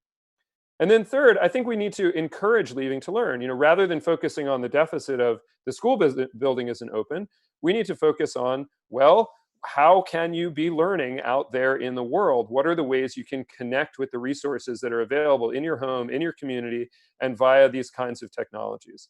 An artist that I'm a big fan of, Theodor Geisel, made this painting that speaks to me in these days. It's called, and Theodor Geisel is Dr. Seuss. So this painting that he made is called The Joyous Leaping of Uncanned Salmon. And so I think about the ways in which when young people are uncanned, the kinds of joyous leaping and learning that they may be able to do. This work of leaving to learn, our co-founder of Big Picture Learning, Elliot Washer, with Charlie Majowski, wrote this really powerful book, The Way in Which the Interactions Between School and the World Need to Occur. Sir Ken Robinson wrote a powerful foreword, and I think that he's had a lot to say about this. I won't show it now, but I would encourage folks on this webinar to check out a YouTube video about the 10 expectations of how to design these sorts of learning experiences for young people. And I'll also say some folks might think, well, how can you be going out to real world learning and internship opportunities? Well, this is exactly the opportunity when you could build a really robust internship program to be ready for the fall, to be ready for the coming year when things come back. So we at Big Picture have been running some webinars to help people think about how to use this time. We've built out some tools and technologies that enable schools and youth development organizations to coordinate hundreds and thousands of real-world interest-driven internship opportunities. We'd be glad to connect with folks about that. I do want to say, though, beyond the tools and the technology, I'm also a practitioner. This is my advisory from 2006. So this is a group of high school students who I worked with for 4 years, getting to know them, their families. This was at the Met High School in Providence, Rhode Island, the first big picture school in the world. And I got to know them and their families and community really, really deeply. And I'm still connected with all of them closely. And I think, a collateral benefit of the design that the big picture schools have had is, across our network, advisors are in touch in day-to-day communication with 90, 95, 98% of their students, even in the midst of these systems closing down, because we do have those deep relationships. I wanted to highlight just one of the students in this picture, Natasha. Natasha grew up in a low-income housing community and lost a number of her friends and family to gun violence while she was growing up. It wasn't until her senior year of high school that she got an internship in the emergency room of a hospital, because she said, I just want to help people. That's what I want to do. And her internship there, she said, I found peace in the emergency room. Well, that was 14 years ago. And today, Natasha is an administrator in that very same hospital. She just posted this picture on Facebook. She's one of a number of my students who are working on the front lines in healthcare. And it was because of her connection with that mentor, Terry, who was a nurse in the emergency room, that she went on to have that kind of opportunity. So I just want to highlight the importance of who you know. I think that if we want to disrupt opportunity gaps, it's going to hinge on networks. If we want to find, as Raj Chetty has said, all of those lost Einsteins out in the world, we have to really think about the kinds of connections. It's not just the what and the technical knowledge, it's the who you know. I really would put a call out that this is a time to connect young people with mentors who are going to be able to shape their futures. So I think about those young people every day who are now in their mid-30s and starting their own families, get together with them every year, and it's amazing to see them as thriving adults as a result of the kinds of learning experiences they had. And I think about that because in this picture, my kids are growing up with their kids. We're all in this together collectively. And I'll say also, I think about the long-term outcomes. This is what my kids look like today. My wife, who's a scientist, has a habit of taking a picture every month of our kids sitting in the same chair. And so, the days can fly by quickly, but when you look back periodically, you see the kind of growth that they go through. And I think if we're going to get through these kinds of crises, it's up to us collectively to activate the potential of every young person through the kinds of student-driven real-world learning that they can engage in. And it's going to take schools and communities working closely together. I feel like I would be remiss if I don't quote another inspiration for me and for us, Paulo Freire. Freire wrote that education either functions as an instrument which is used to facilitate the integration of the younger generation into the logic of the present system and bring about conformity, or it becomes the practice of freedom, the means by which men and women deal critically and creatively with reality and discover how to participate in the transformation of their world. So I think at this time, it's all the more important than ever to activate young people and help them be able to participate in the transformation of this world. Thank you so much.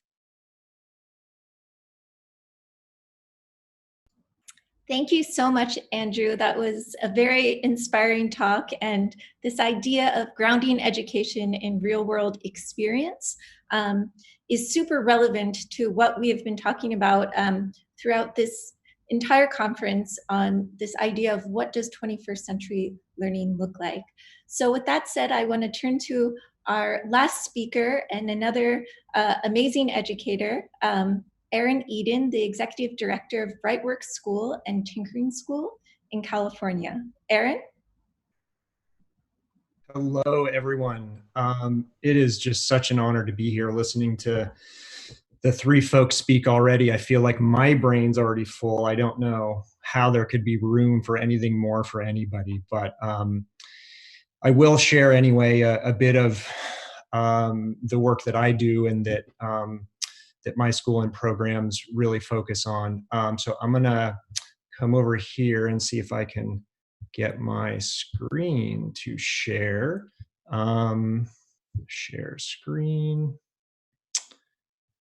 And here we go.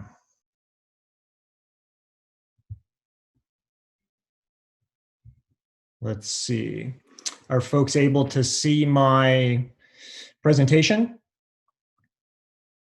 Great. Okay. So I wanted to just start. I actually just kind of pulled this slide together with this little provocation, which is that I think the best way to judge a school is their discipline and bathroom policy, and how they handle it when a child doesn't want to participate in what the adult or the teacher is offering in that moment.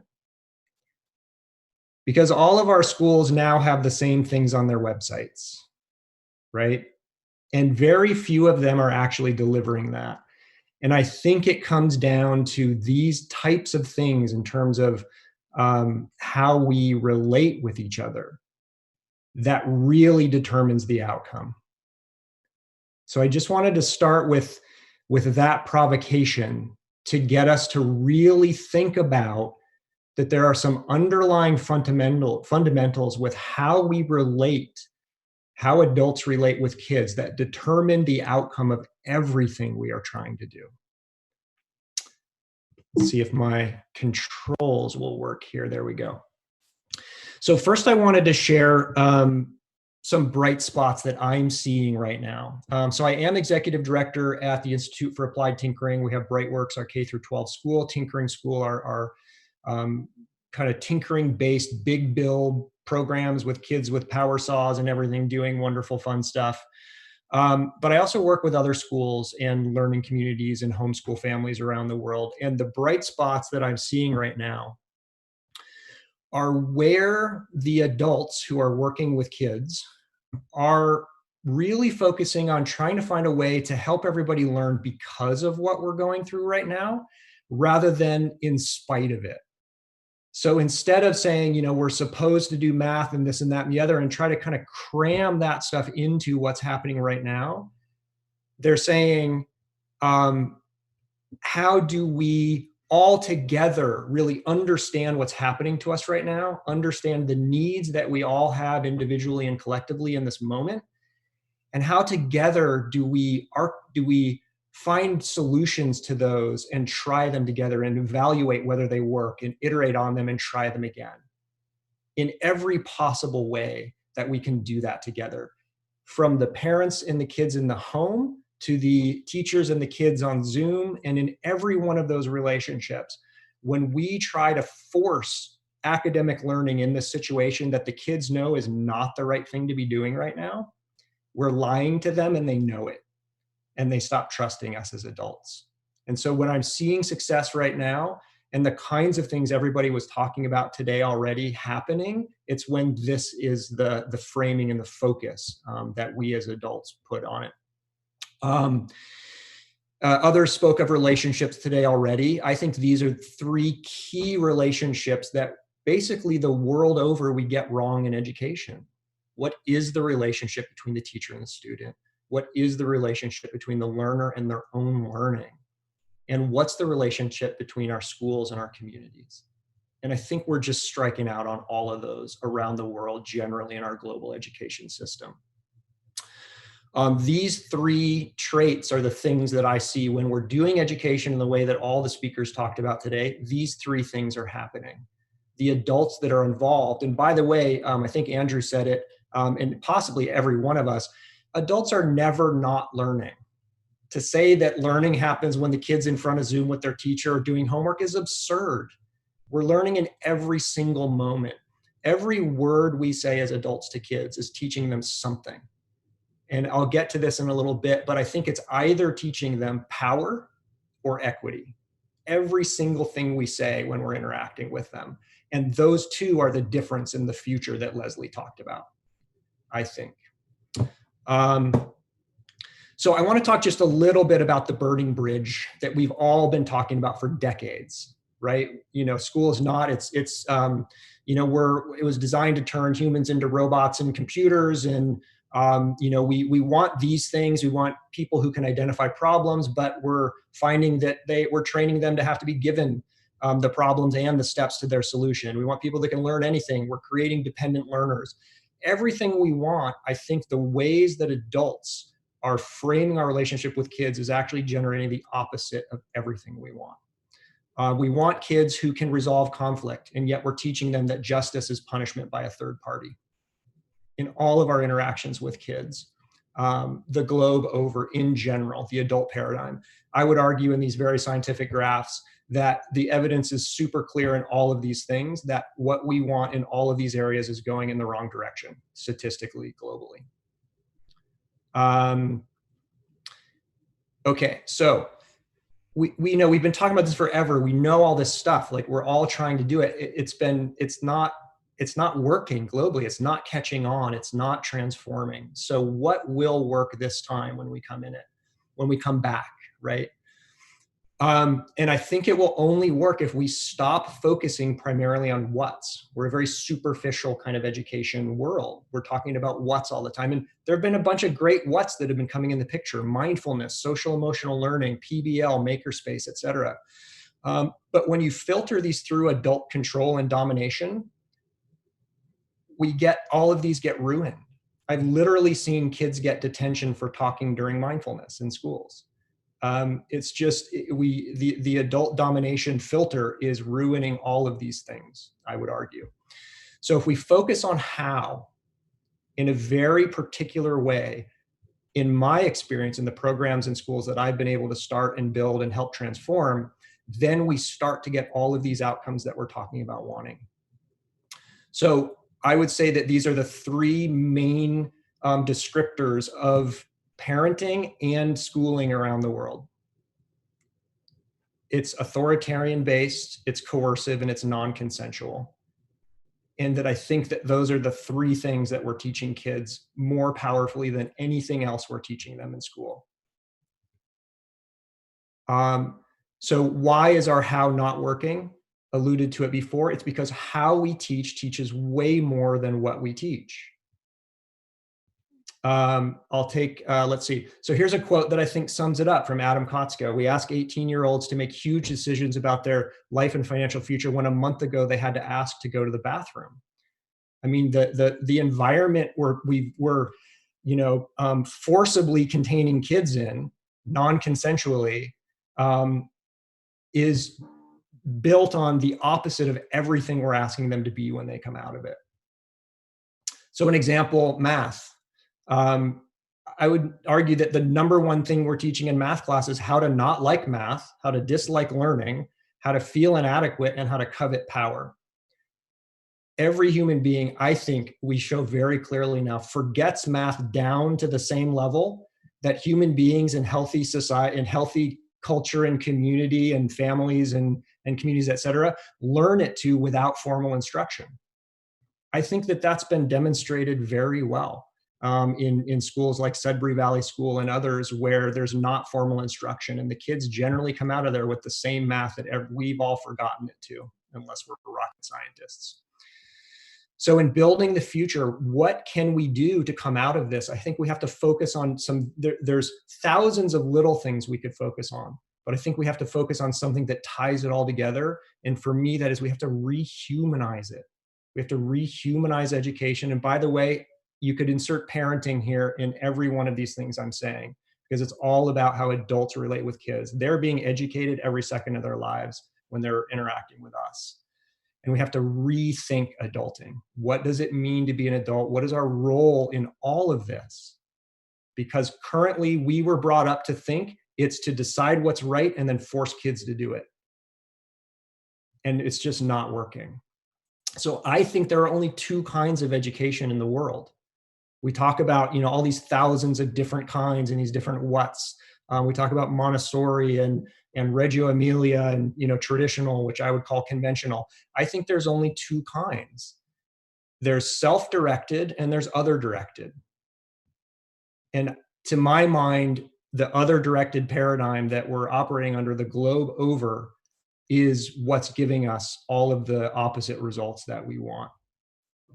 So in every family, school, learning center, community I work with, we start with this. How do we shift? Let's make the commitment to shifting from what I would argue is the dominant paradigm of adult relationship with kids, do what I tell you or else, to what are your goals and how can I help you? And that when we do that in every learning environment I've built and worked in, from kindergarten through graduate school to corporate clients I work with, when we shift to this paradigm shift, everything we're talking about starts to work. So I want to just highlight something quick here, give a shout out to the Alliance for Self-Directed Education, who I think does a great job of really just talking about what does self-directed education mean and why is it not just neglect, right? Why does it actually, when done, you know, right, why does it actually deliver what we want? I think Free to Learn is the best book on education I've ever read in terms of learning how kids actually have evolved to learn. So finally, I want to share something. In all of my work with schools and parents and adults around the world, I see this in almost every instance, which is that when we all kind of nod our heads and say, yes, authoritarianism bad, not getting us what we want, we actually move immediately to permissiveness, which means that we, you know, and when you talk to adults about, hey, we need to stop this, then they'll say, but there'll be chaos, right? And I think that the reason, it's occurred to me that the reason that happens is that we as adults are thinking on the adult power axis the entire time. And what I mean by that is when we say authoritarianism, even permissiveness is on the adult power axis, because they're both about what is our relationship to my rules. So authoritarianism is my rules followed, and permissiveness is my rules not followed. And so even in our language, when we talk about like, hey, kids should have agency, kids should have choice, we talk about giving them agency and choice. And you know, tons of schools have this on their website now. You can't give another human being agency. You can only take it away or restrict it. So I think we need to be talking about supporting and fostering and honoring agency and modeling how to use it in a way that doesn't, that isn't in a power over way with other human beings. So I would argue that we need to start operating on a third axis, which adults have almost no practice in, which is how to work in partnership with kids. Coming into every situation with equity, meaning that we don't automatically assume that our need gets credence over theirs. It doesn't mean that all needs are met every time. It's just that we don't automatically assume that ours is right and more important than theirs in that moment, that we move with, you know, with co-creation as our goal, rather than I have an idea where you need to go and I'm going to use my power to get you there. So I think these are, to my mind, if we follow these three ingredients when we're working with kids and other adults or other humans of every age, it's the same for every human, that this is what we need to be looking at. So I'm not sure exactly where I am in time. Leslie, or Julia, if you have. Yes. So thank you so much, Aaron. We're actually out of time, Okay. but I just wanted, you know, to wrap up the session really quick here, because I know we're running over time a bit, but you all gave such powerful talks, and there's such a common thread between what each of you said and also with our keynote in this idea that teaching and learning is a relational process.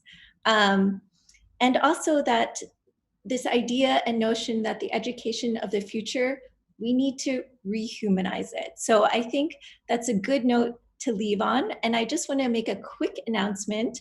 Because we are running a bit over time, we will break now and come back at 8:05, so just 5 minutes later, and we'll just shorten the community conversation a bit so we can end on time. But again, I just want to offer my sincere thanks to our amazing speakers for this discussion and talk. And we have some great comments coming in the chat, which we will save. And we're also working on compiling some of those comments and questions now so we can address them in the Q&A. So I'd like to invite all of our speakers to stay on, so when we get to the community conversation, we can engage in further discussion. So we'll see you in about 15 minutes.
So welcome back, everybody.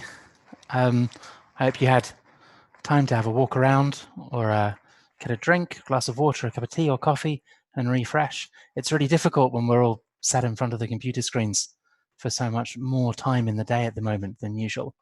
This has been a really stimulating and amazing first part of this part of the conference. 4 fantastic speakers, and we now have a really excellent panel discussion before we move into the community conversation and then close out. So I'm very excited about the next 45 minutes. We've got 3 amazing speakers. We're going to hear first of all from Tom Hatch, then from Joyce John, and then from Francisco Marmolejo. Each of the speakers is going to talk for about 3 minutes, 3 or 4 minutes at the beginning, to introduce themselves and their work and their thoughts around our key theme about leading education systems through times of crisis and uncertainty. And we'll then try and move quite quickly to a conversation between the 4 of us. So for my 3 panelists, feel free to answer one another's questions or address questions to one another. And for all of you who are watching, please feel free to continue to post questions in the chat function, and I'll try and incorporate them into the conversation that follows. So I'm going to ask Tom to speak first. Tom is fresh from, was it a dissertation defense you said you were coming from or something? So thank you very much for rushing from one thing to another. Tom is a professor at Teachers College and co-director of the National Centre for Restructuring Education, Schools and Teaching, which could not be a better job title for what we're about to discuss. So Tom, you're going to speak first. Over to you. Thank you very much, Dominic. And it was a successful defense, so I'm happy to say that. But I really appreciate all the work that you and your colleagues at the Salzburg Global Seminar and Dr. Ozma and all her colleagues at WISE have been doing to give us all this chance to talk about these incredibly important challenges and opportunities that we face in education today. So just quickly, I began my work in education 35 years ago, studying how 4-, 5-, and 6-year-olds develop their strengths and interests in free play and preschool and kindergarten. And I have to say, ever since then, I've been working with schools, districts, and both higher and quote unquote lower performing school systems to understand why it's so hard to improve schools and to create learning environments that truly support all aspects of children's development. And one of the things that I've learned from that work is that as devastating as this crisis has been, we can't assume the disruptions we've been talking about for the last 2 days will necessarily lead to positive developments. So first and foremost, we have to recognize that nothing is going to change unless we change it moving forward. And I think this is consistent with some of the comments that Andreas made earlier, but the reality is that there are families, students, and teachers who are trying to work all the time under crisis conditions and in the midst of traumas of all kinds every day. And there are students who can't get to school, students who are chronically absent, students who fail to get the learning opportunities they need every day and every year. And we haven't made the changes required systematically to enable them to catch up. So this is a wake-up call to deal with problems that have been around and that we haven't addressed. That, from my perspective, means that we have to recognize that in addition to facing a global climate emergency, we're also facing an equity emergency that we all have to address head on. And that involves building on the partnerships across sectors that are being established right now to address the current crisis. It can't be educators working on these issues alone. Second of all, we have to rethink the goals and the content of schooling, not just the medium of instruction. It's not just a question of when and how to teach online, it's a question of what to teach and how to make sure that students have an opportunity to pursue key purposes and goals that we've never made the room to address. We can't just shoehorn the socio-emotional learning that Mark Brackett and others have talked about. We can't just shoehorn that social-emotional learning or critical thinking or global citizenship into an already crammed and overflowing school day. So that means that rather than trying to cover twice as much material next year, we really need to cut the curriculum in half in every subject. We have to make space for the work that we really want to do. So that means we have to narrow our focus, make sure that everyone achieves critical academic goals, but we also have to make room in the school day to make sure that every student has the time and that every educator has the time to process what we've been through, to develop coping strategies, to get outside and explore their environment, to reconnect with one another, and to get engaged in meaningful and constructive work in areas that they care about. Third, in order to use our time most efficiently and create that space in schools, we have to address what I call high leverage problems. High leverage problems are critical on-the-ground problems of learning and schooling that many people are concerned about and where we can make visible progress in relatively short periods of time. These problems include things like enabling students from different levels to master key mathematical or scientific concepts, but they also include more practical issues like deploying internet hotspots and making sure internet access is free so that all students can learn online. And in cases like this, at least here in New York City, this high leverage problem of internet access is a problem that we have the capacity to solve. All of a sudden, the crisis occurs and tech companies and others are discovering that we have internet hotspots that we can put in place. Why haven't we done it 10 years ago? So we really have to solve these problems and make a commitment to address them. So these are the kinds of things that I think we need to be doing next year to make the schools we have more efficient, more equitable, and more effective, and to lay the groundwork for transforming education as a whole as we move into the future. Thank you. Fantastic, thank you. High energy and lots of great ideas in the opening remarks. Joycey, come to you now for your opening remarks. Joycey John is Director of Education at Nesta in the UK. Joycey. Thanks, Dominic. Really excited to be here.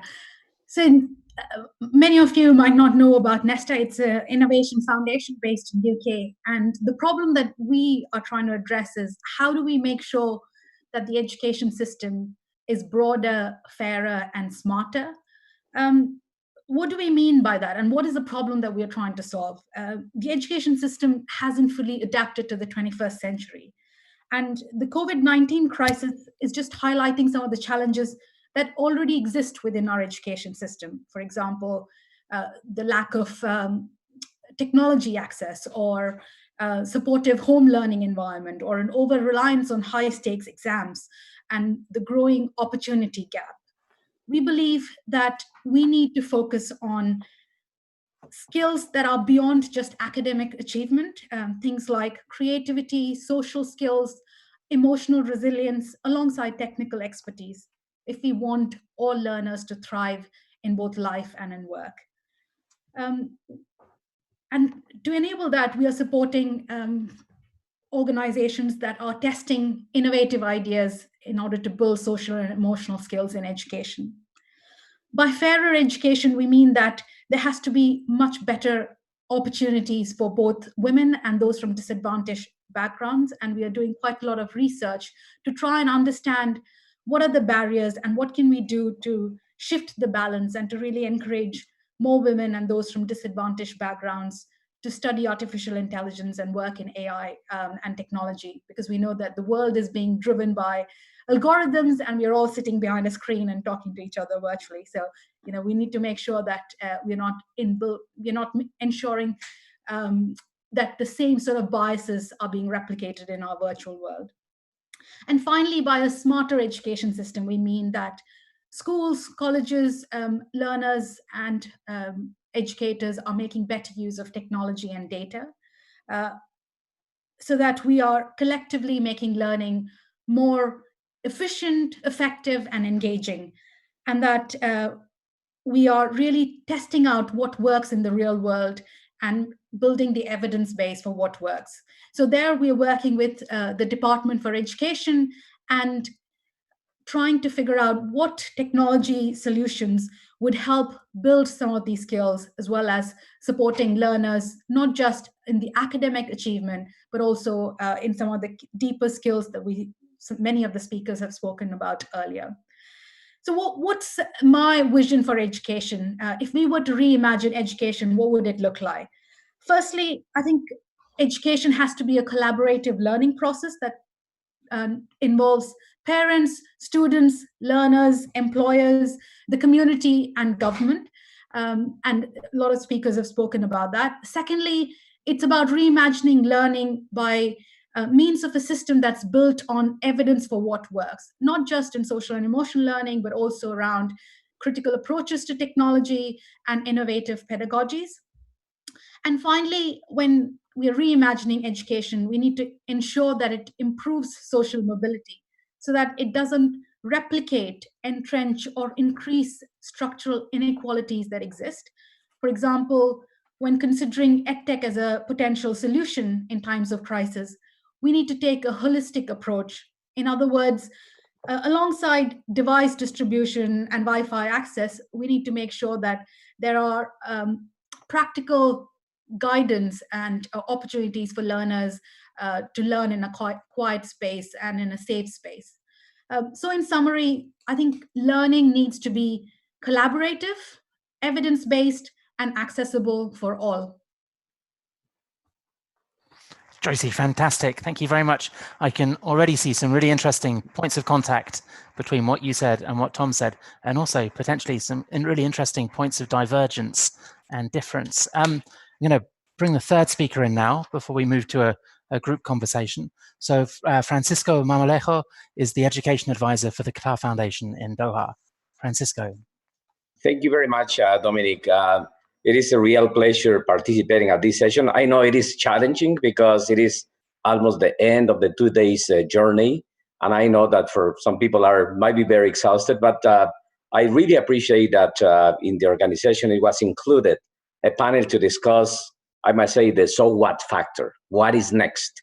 And I think it is important to recognize first that uncertainty has been there for a while. Certainly, what it has happened recently with the COVID crisis, it has served to exacerbate that. But, the reality is that uncertainty has been there. I just joined the Qatar Foundation very recently after working for a number of years at the World Bank. And in my interaction with leaders of education systems all over the world, I realized that sadly, there is a lot of improvisation, significant turnover, short-term versus long-term perspectives, attention to the urgent rather than to the important, and also attention to the visible and the politically rewarding rather than to the many times intangible longer-term impact. So the crisis has been a disruption for which a lot of people in education, to be honest, were not prepared for. I can tell you the case of many countries in which even 2 days before the lockdown, education ministers were wondering, what do I do? What do we do? What we are going to be doing in this situation?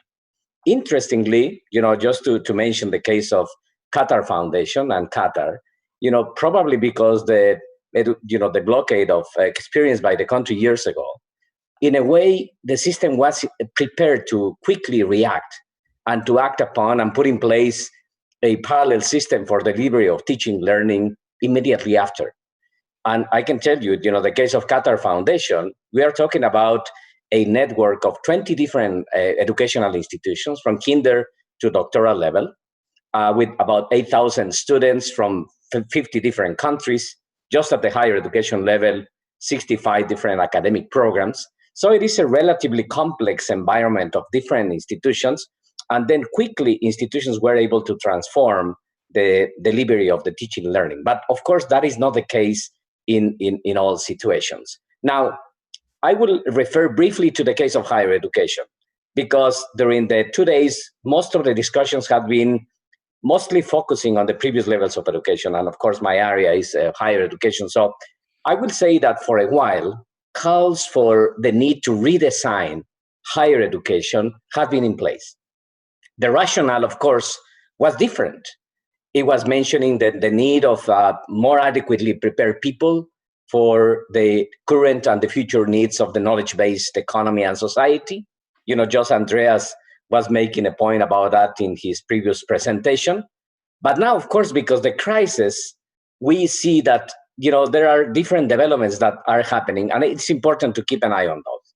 First of all, there are some misconceptions about the situation.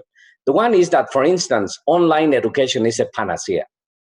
And we shouldn't forget that at the end of the day, online education is just a tool, not a means, not a goal. Secondly, there is a lot of thinking that probably once the crisis is over, we will go back to business as usual. And that is not true.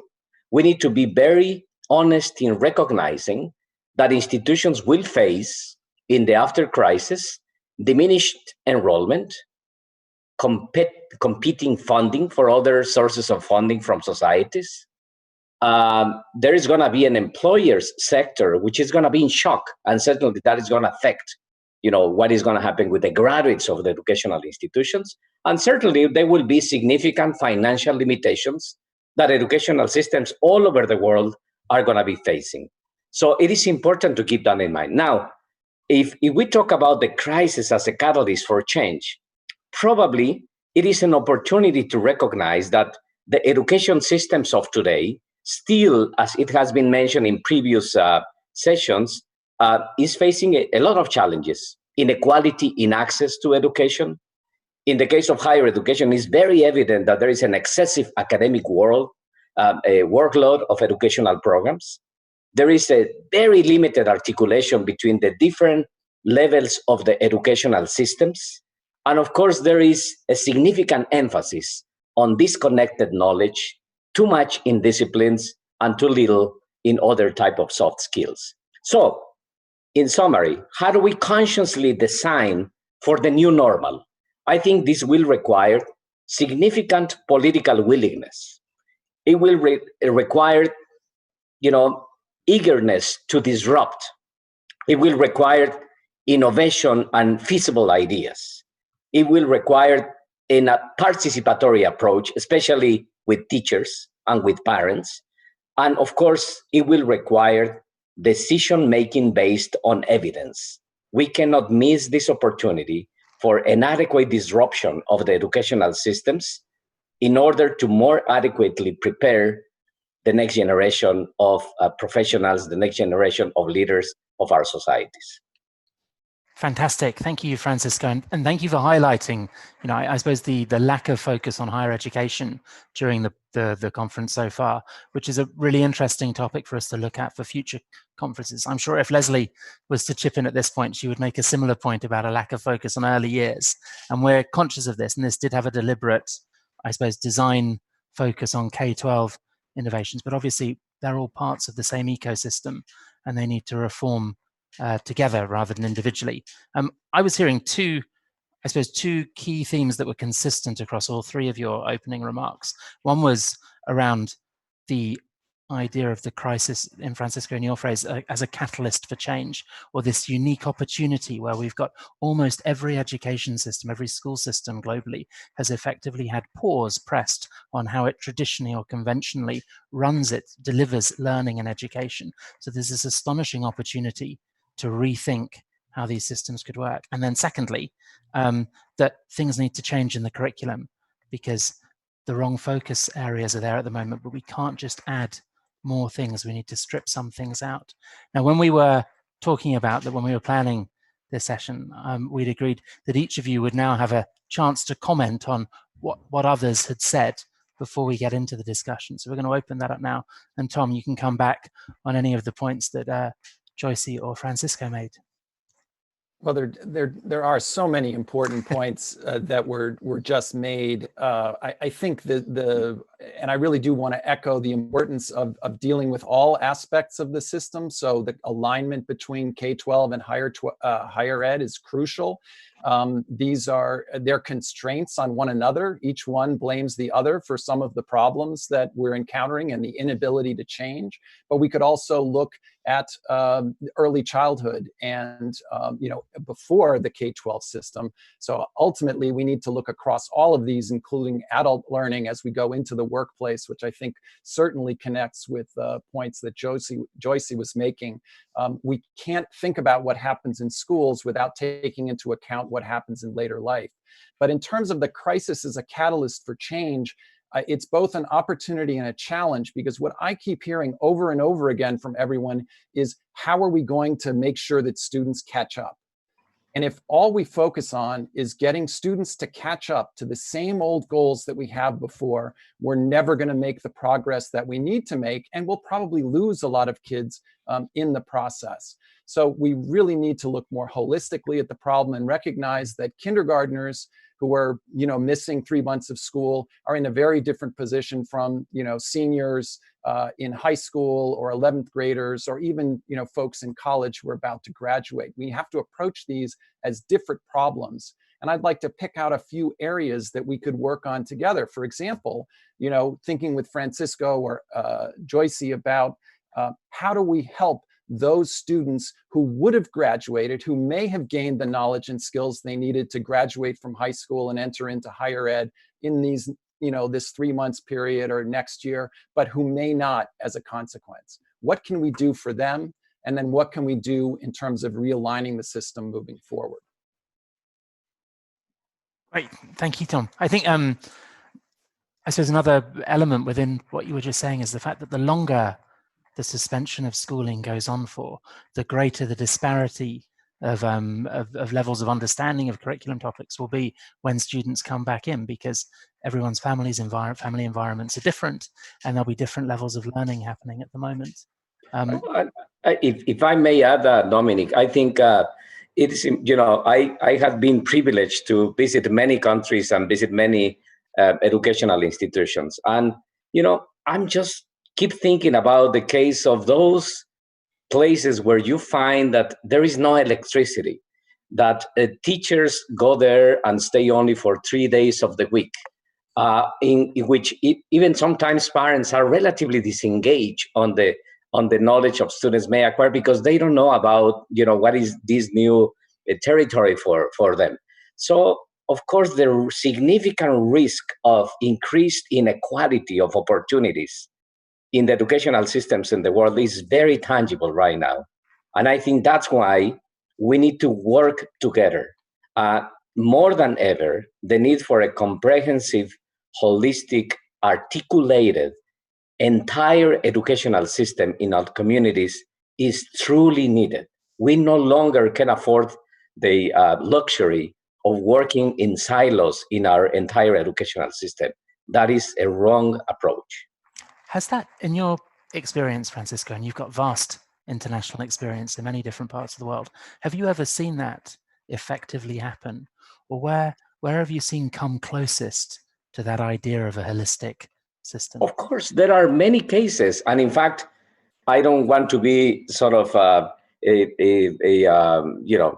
one of the reasons why personally I decided to join Qatar Foundation is because this is one of the places where you find that there is an entire educational ecosystem that may allow those type of things to happen, and it is happening. But like that, you find other countries in which, of course, at a different type of level, you can find that type of adequate articulation. But of course, that requires significant political willingness and, of course, empowerment of the decision makers with adequate information. Many times in education, and this is unfortunately a shameful situation that happens.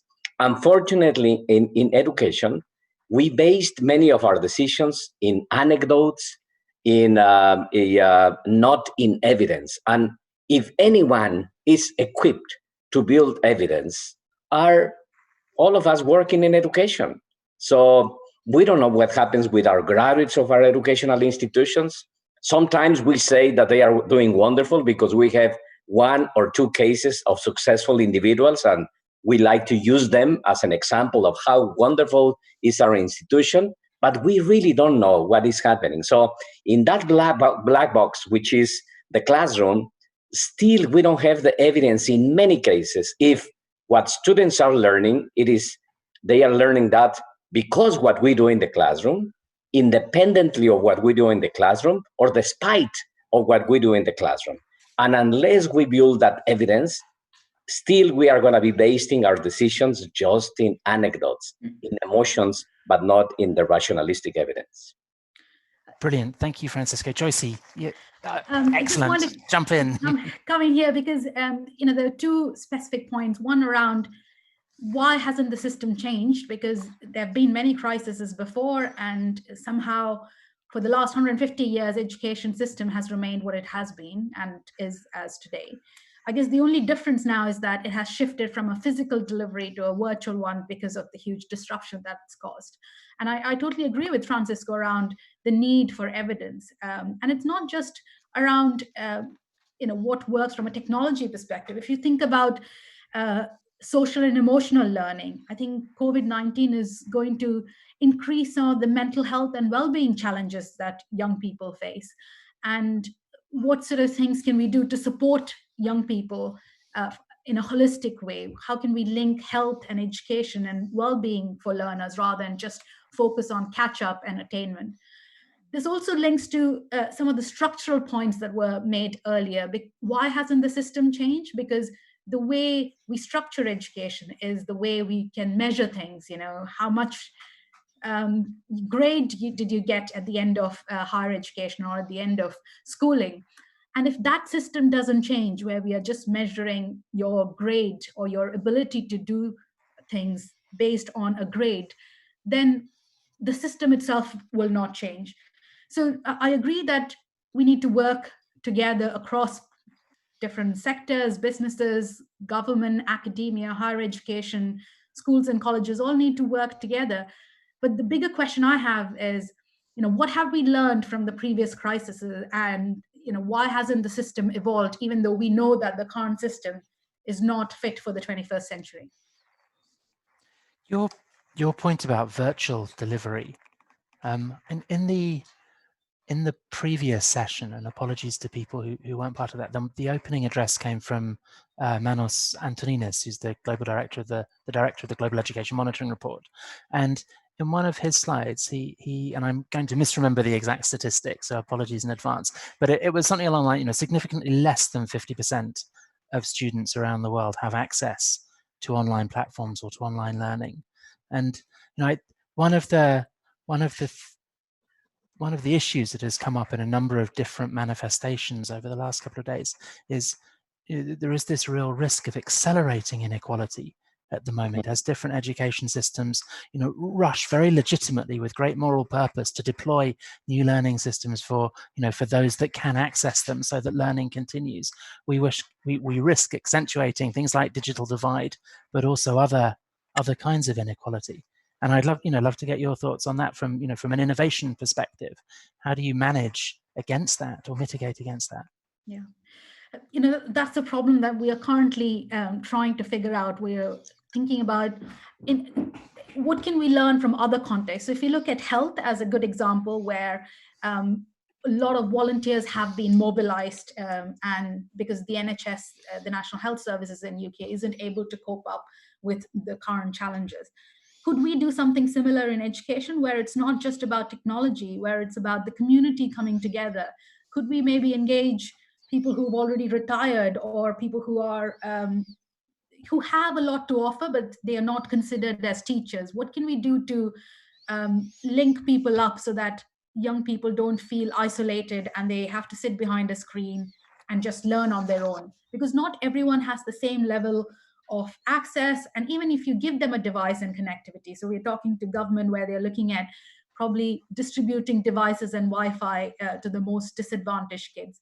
But that doesn't mean that they are going to use that to learn and stay engaged. So how can we come up with a blended model, which is not purely online, it's neither purely physical? What can we do to learn lessons from other industries and bring this model together?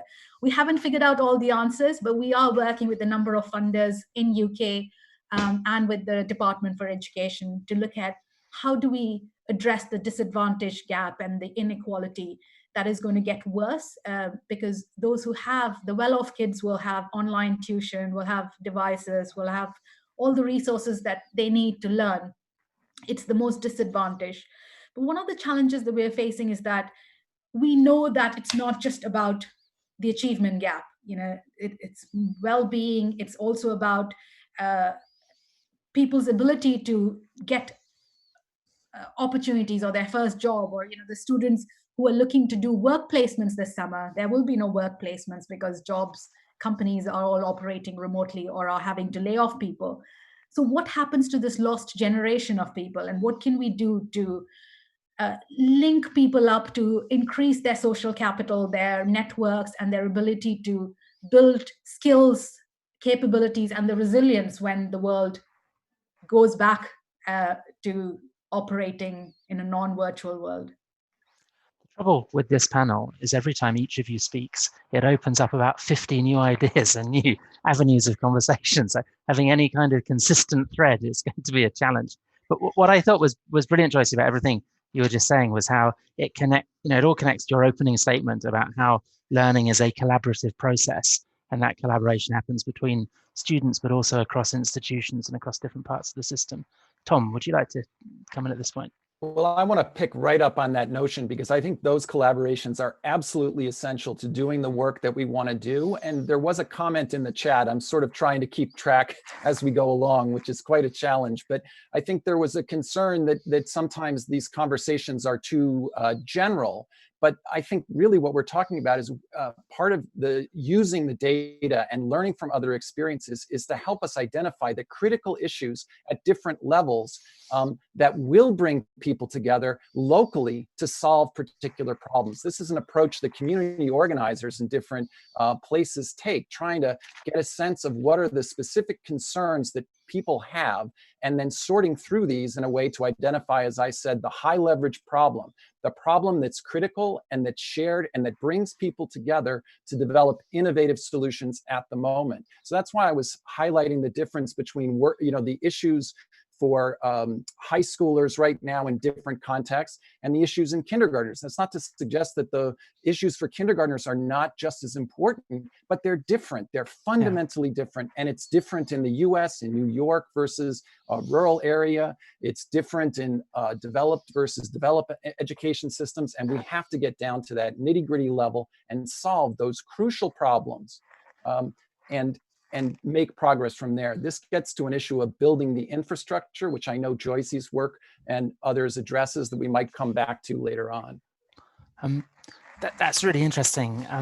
Urvashi Sani, who was a panelist this morning, who's an amazing education thinker from India and may well be still watching and contributing in the chat, made a really great point about how countries or education systems that have more experience of different kinds of disruption, whether that's because of political unrest or because of natural disasters or climate change driven disruptions or health, other kinds of health disruption, are coping better at the moment. And I think, Francisco, that speaks to your point about, Qatar is in many ways better equipped to respond to this because of the experiences of the blockade. So, the education disruption is not a new global phenomenon. It's happening in different systems all the time.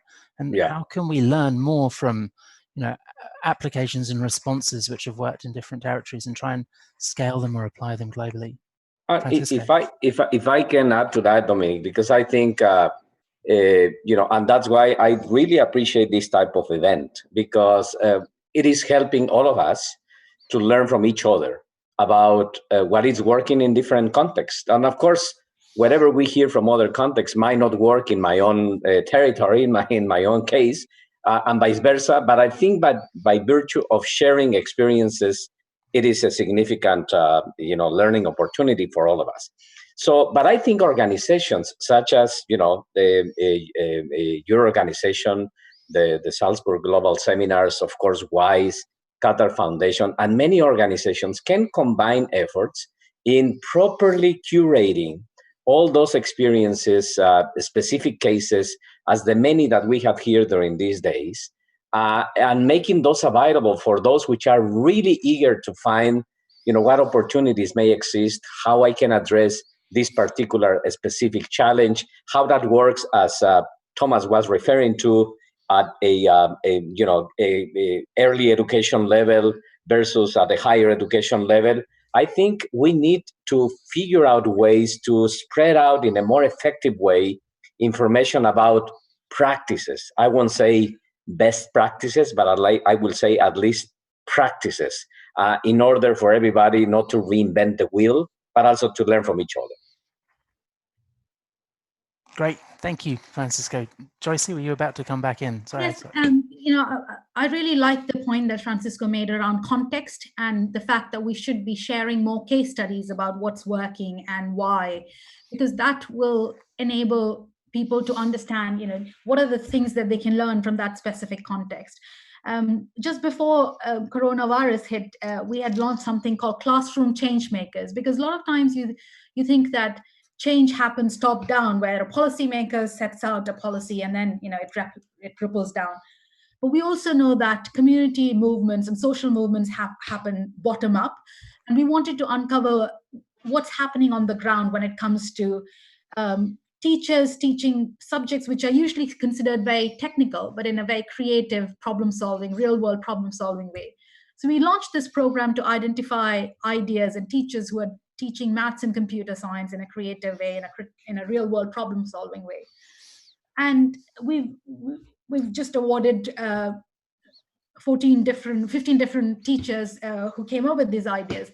And we are thinking of, what sort of things can we do that is similar, learning from their experience of running this award, but also maybe applying it to the current challenge that we are facing, where teachers and schools are doing some incredibly creative things to help disadvantaged kids to learn during this time. And how do we uncover these ideas and share them?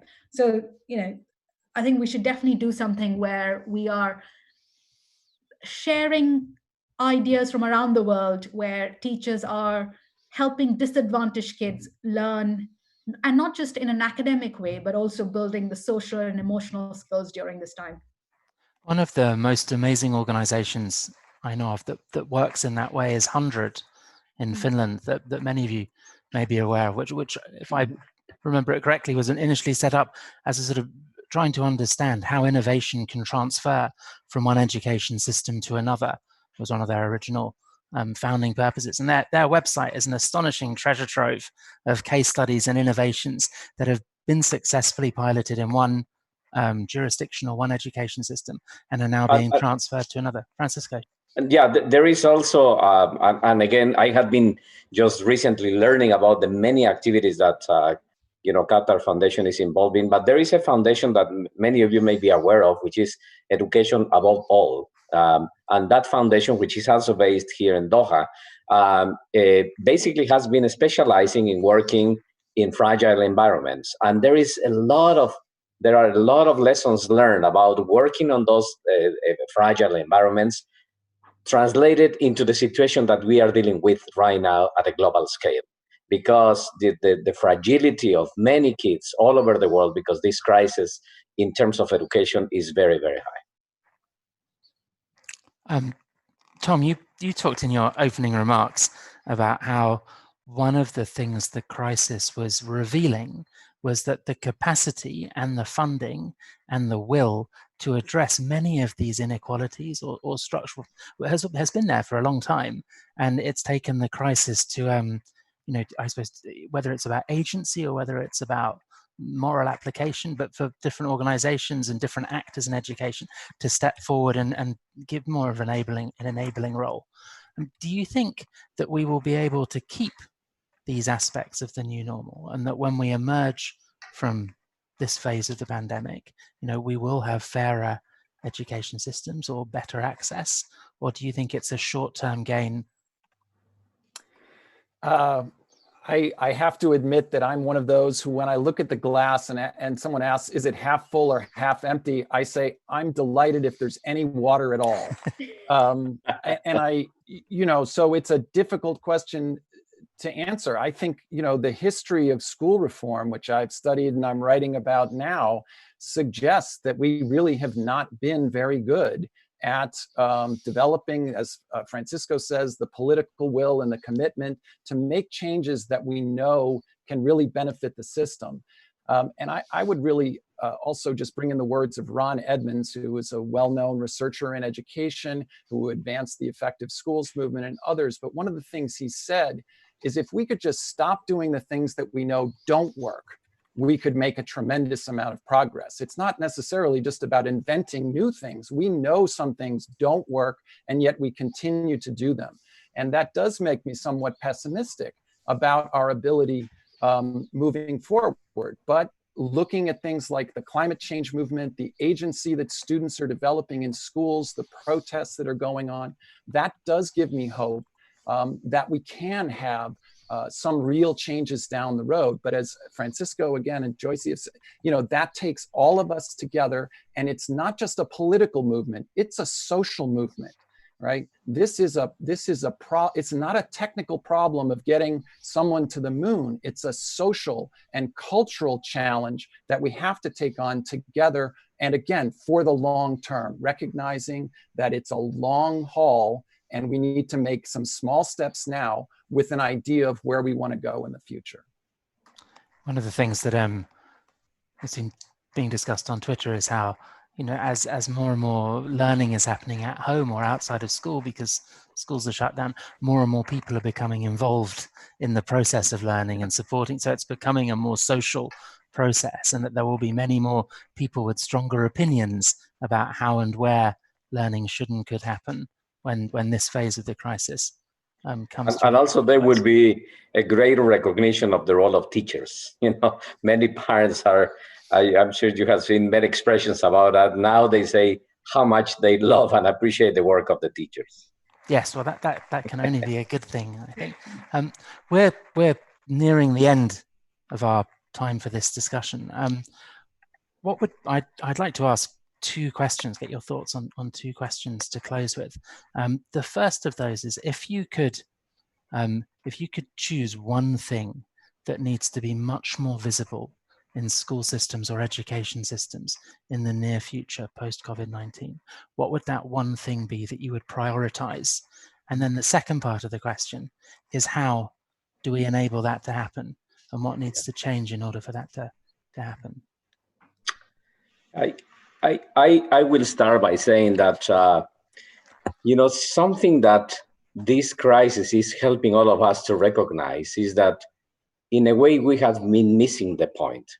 The significant emphasis that we have placed in just the employability skills of people, in my opinion, is preventing us to see and to remember that at the end of the day, education is about forming personas, and it is about integral citizens, responsible citizens committed to their community, and then, of course, with a good perspective of what happens in the world.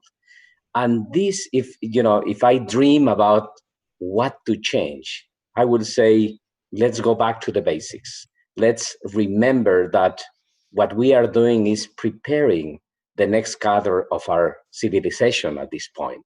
And unless we recognize that education is not only about skills, but also about integral preparation of people, we won't make it. So I think this is the one that I really will dream about. This situation will help us to recognize that we need to change. Thank you, Francisco. Joycey? I'm going to build on that. So Francisco was talking about beyond employment. I'm going to talk about beyond grades. So rather than having this excessive obsession with the grades in academic subjects, we should be thinking about how we can build emotional resilience and social skills so that learners can thrive both now and in the future. And how can we make it happen? By building the evidence base, by campaigning together, and making sure that collectively we're engaging the entire ecosystem. Thank you. If only there was a global alliance for social emotional learning and life skills. But there is, and we're both connected with it, which is very much what you're saying is very much at the heart of what Karanga's mission statement is. Thomas? Well, I just almost completely agree with everything that was just said. And I think this notion of, Francisco is talking about going back to basics. We have to remember going back to basics isn't just going back to basic skills. It's going to the basic functions of humanity and our society and what kinds of purposes and values we want to see in our system. And I would, again, echo what Joycey is saying, that so the one change that I would want to see is let's create the time in the school day, whether it's higher education, wherever it is, so that we can do the things that we have never done. And so for me, that means not expanding the school day or expanding the school year. It means condensing the traditional academic instruction and using it more efficiently, more powerfully, so kids are getting the quote unquote basic, fundamental academics they need.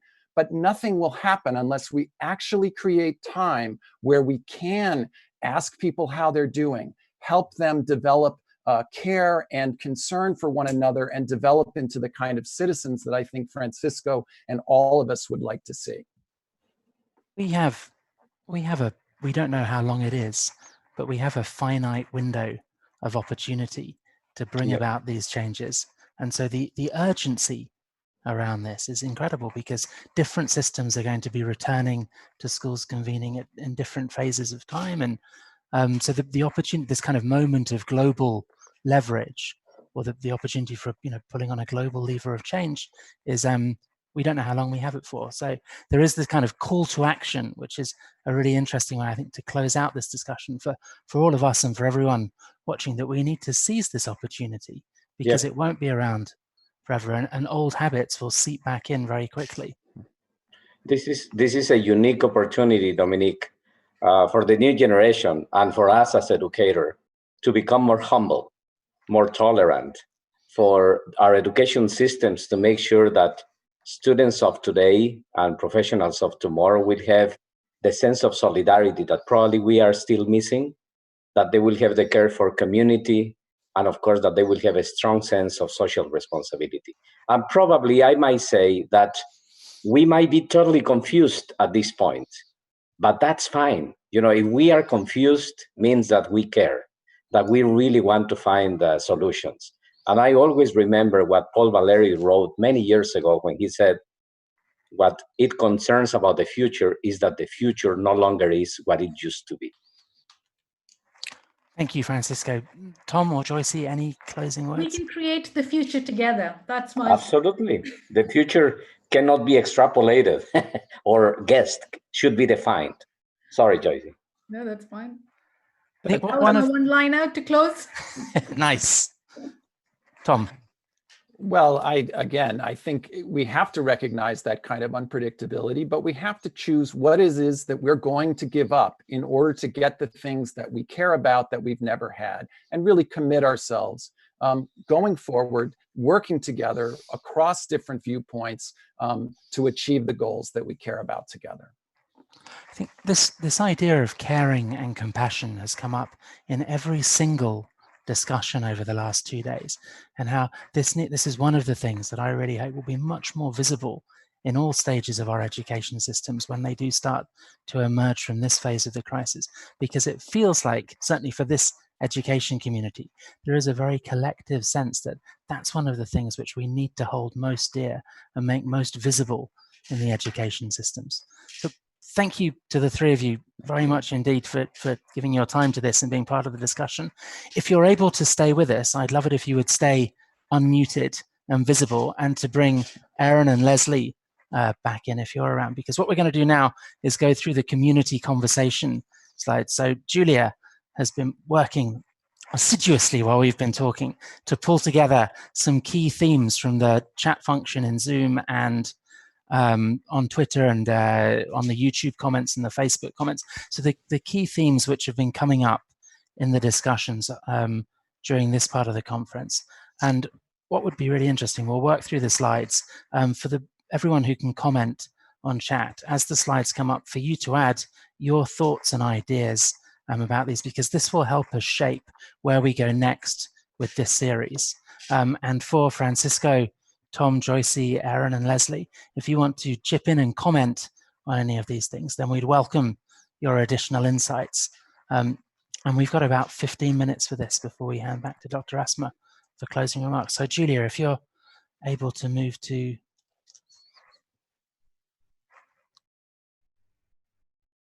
Otherwise, we'll just carry on our discussion, because it was great. Aaron here, I'm looking forward to that. Thank you very much. I'm not able to start my video for whoever's controlling that function. But we can hear you, which is great. Yes, so thank great. you. And now we can see you. Thank you. And I just got it.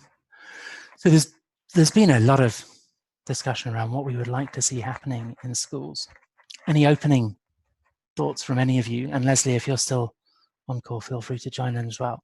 And for people who are who can comment in the chat, then feel free to add to this. we can go back to the previous slide.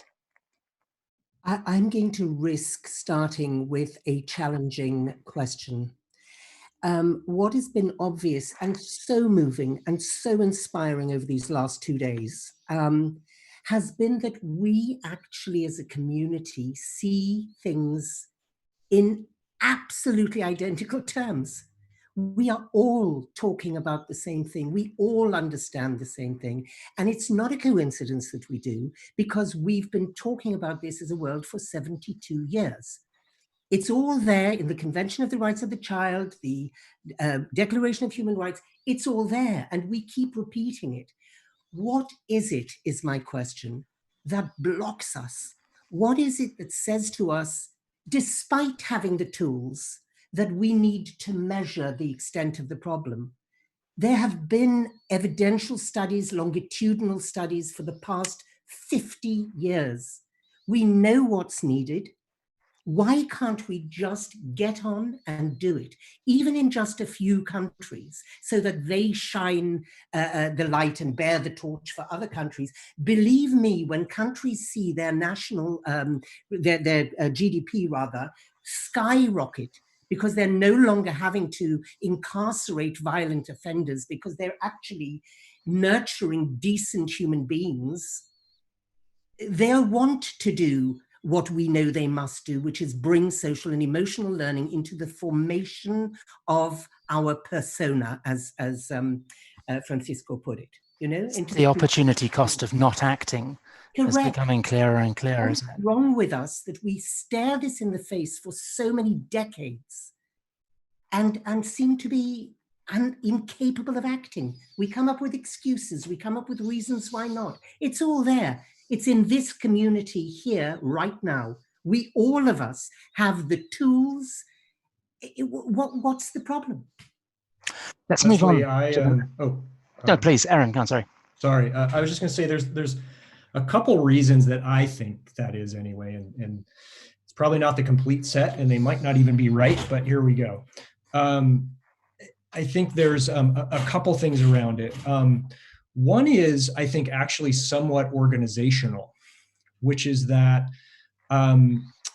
because almost no school has ever transformed statistically in the history of the world in the last 200 years, from kind of domination-based to equity-based, and the kind of underlying ethos that it needs. I mean, it has happened, but statistically speaking, it's zero. And because most people in education have never been anywhere but in education, ergo, almost no school leaders have ever been involved in transforming a school successfully, statistically speaking. It's just, if you look at all the schools around the world, we've all been in education. We've never been through the process of organizational change to the point where it's actually painted the postcard of the destination, got everybody on board and done it. That's my view in having worked both in corporate and business and school spaces. I don't think that the organizational change methodology, I don't think our leaders have had enough experience with what it means to transform an organization. So I think that's one piece, and people might debate that. But I think the other one is that despite our intellectually knowing all of these things that we, these different outcomes and these different ways of doing things, we've all been indoctrinated in a domination-based pedagogy where the ultimate goal of school, as it was founded, was to teach people how to follow the directions of authority. Yeah. And adults in general are terrible. I mean, I work with teachers all the time that are like, yes, I'm going to give up, I'm going to go be co-creative with the kids. And then the first thing they do when they walk into the classroom is say, okay, everybody shut your computers, it's time to start, and give a power signal that they're the ones in charge. And then if the kids don't want to do what they end up wanting to do, they end up finding ways to manipulate them into it. I think that until we understand that we're operating through adult domination and teaching kids domination, I don't think we'll ever get any of those things, because they all come out of co-creative, equitable processes. And I think, to me, that's what, and when I do see transformation in schools, it's when adults spend time, as Thomas was saying, we have to drop, it can't just all be extra. Everybody wants to do it. We have to have the time. It's a whole new way of thinking and being with kids. And we have to be in that space without the pressure to be performing these other metrics and just be human together. And we don't allow that time. And we don't give anybody the opportunity to fully de-school and begin to operate in a new kind of human way of interacting. But That sense as well that it's not just the education system, just as schools are not individual islands, they're part of a wider ecosystem. So too is our education system part of a much wider societal ecosystem, and there need to be other elements of change. In the early years, we have the opportunity. There is no such thing. We are with 40,000 children, just under 40,000 children in 14 countries. Now, let me tell you, we've never once from one of our schools had a teacher say, we don't have the time to put this in, because we're with the so far, the under 5-year-olds. There is no competition for time. There is no teacher struggling. So let's do it where we can. I mean, coincidentally, the early years is where the neuroscientists, who we have so much respect for, tell us that is where the change, the fundamental change happens. So why aren't we in there doing it there? Because we can. I think that's the power piece. Most adults have never been in a situation where they've operated co-creatively with kids, ever. And we need to be apprenticed through that to be able to do it in ways that feel right. Tom, would that meet one of your high leverage problem criteria that you talked about in your opening? Absolutely. I think Leslie is completely right that there's work that can be done in early childhood. There are opportunities there. We talk about the affordances in the environment. There are opportunities to change and push the education system in early childhood that don't exist in other places. But if we built what I call the infrastructure, and I think this connects again with some issues that Joyce has talked about in her organization, but we really need to build the infrastructure, the materials, the tools, the supports, the expertise, and the relationships. The relationships are actually crucial to this, that connect different early childhood educators and support them in really developing and exploring different ways of education that we can then gradually introduce into other settings. But Aaron, I guess I would argue there are some places where people have created very different kinds of educational institutions. Whether they would meet all of your criteria, I don't know. But certainly, Shirley Bryce Heath and other anthropologists have talked about the power of student agency and student groups, arts, the drama that grow up outside the educational system. There are other programs working with youth outside the school day, where again, we have an opportunity to not just solve problems, but to build the tools and the expertise that will then help us push the conventional system in directions we care about.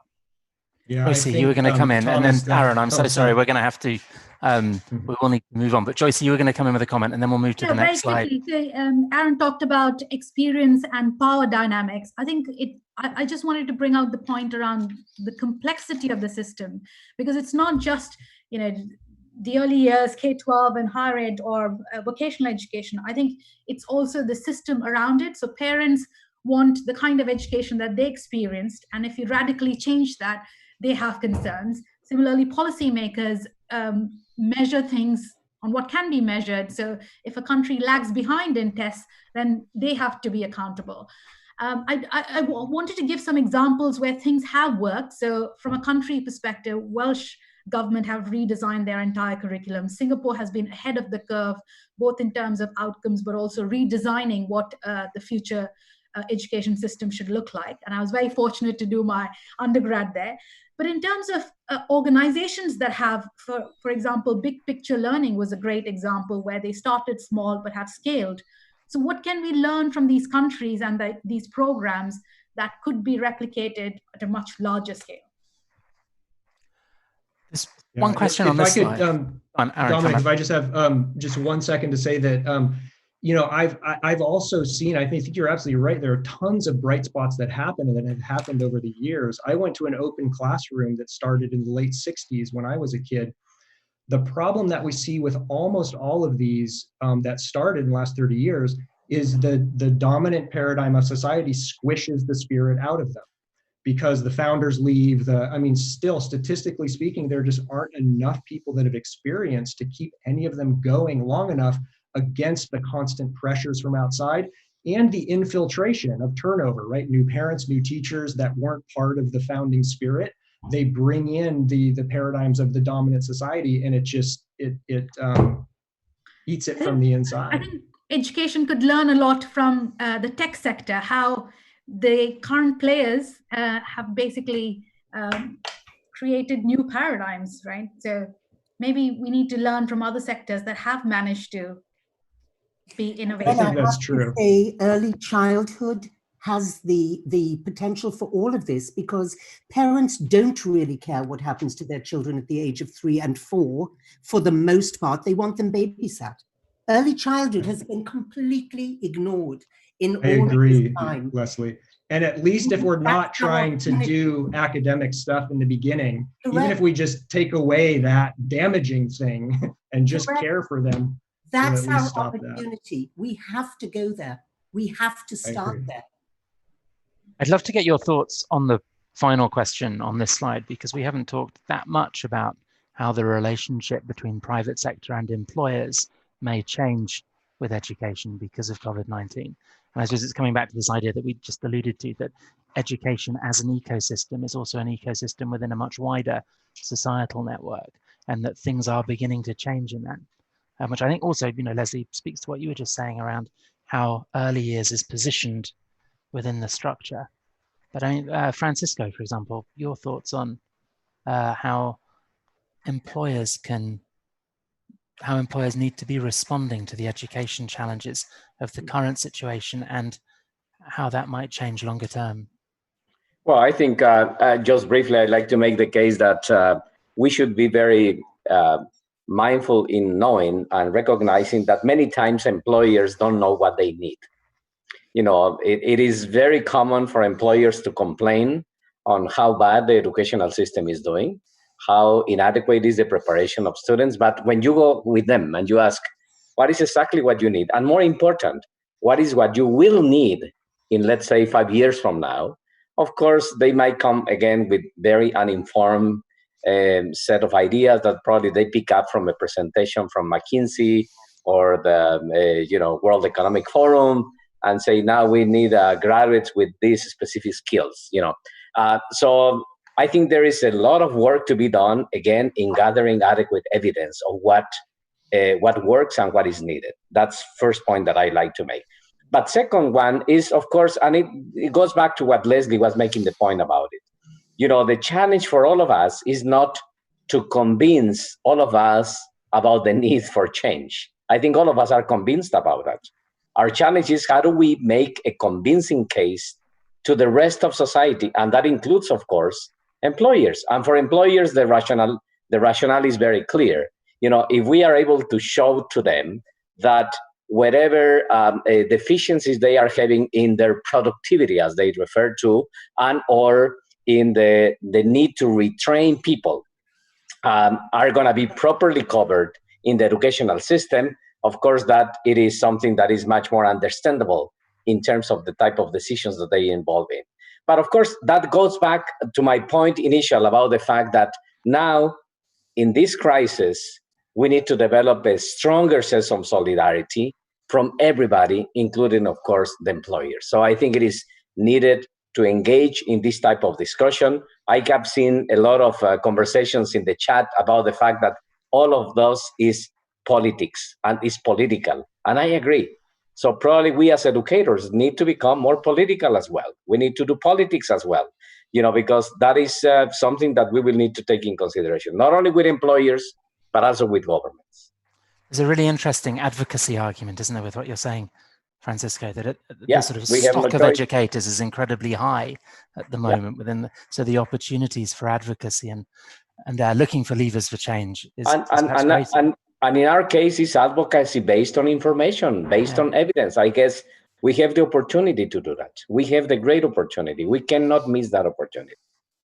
We also have UNESCO leaders right at this time in Audrey Azoulay and Stefania Giannini, who absolutely speak this language. They could have made any one of these presentations here today. So we should leverage them because they have the community of education ministers. That's their arena, you know. So absolutely we should become advocates, political beings, to insist that we don't go back to normal. That would be the most disastrous thing we could do, is lose this opportunity. Which is a lovely segue, Leslie, into this final set of thoughts around equity, which has been a really dominant theme over all 5 sessions in the conference.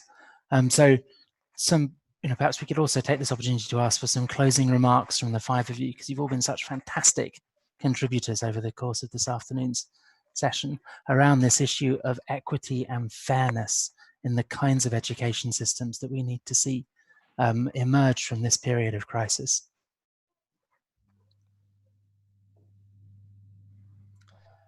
I really like the ambiguity of the final question on the slide as well, that you can fill in your own ending.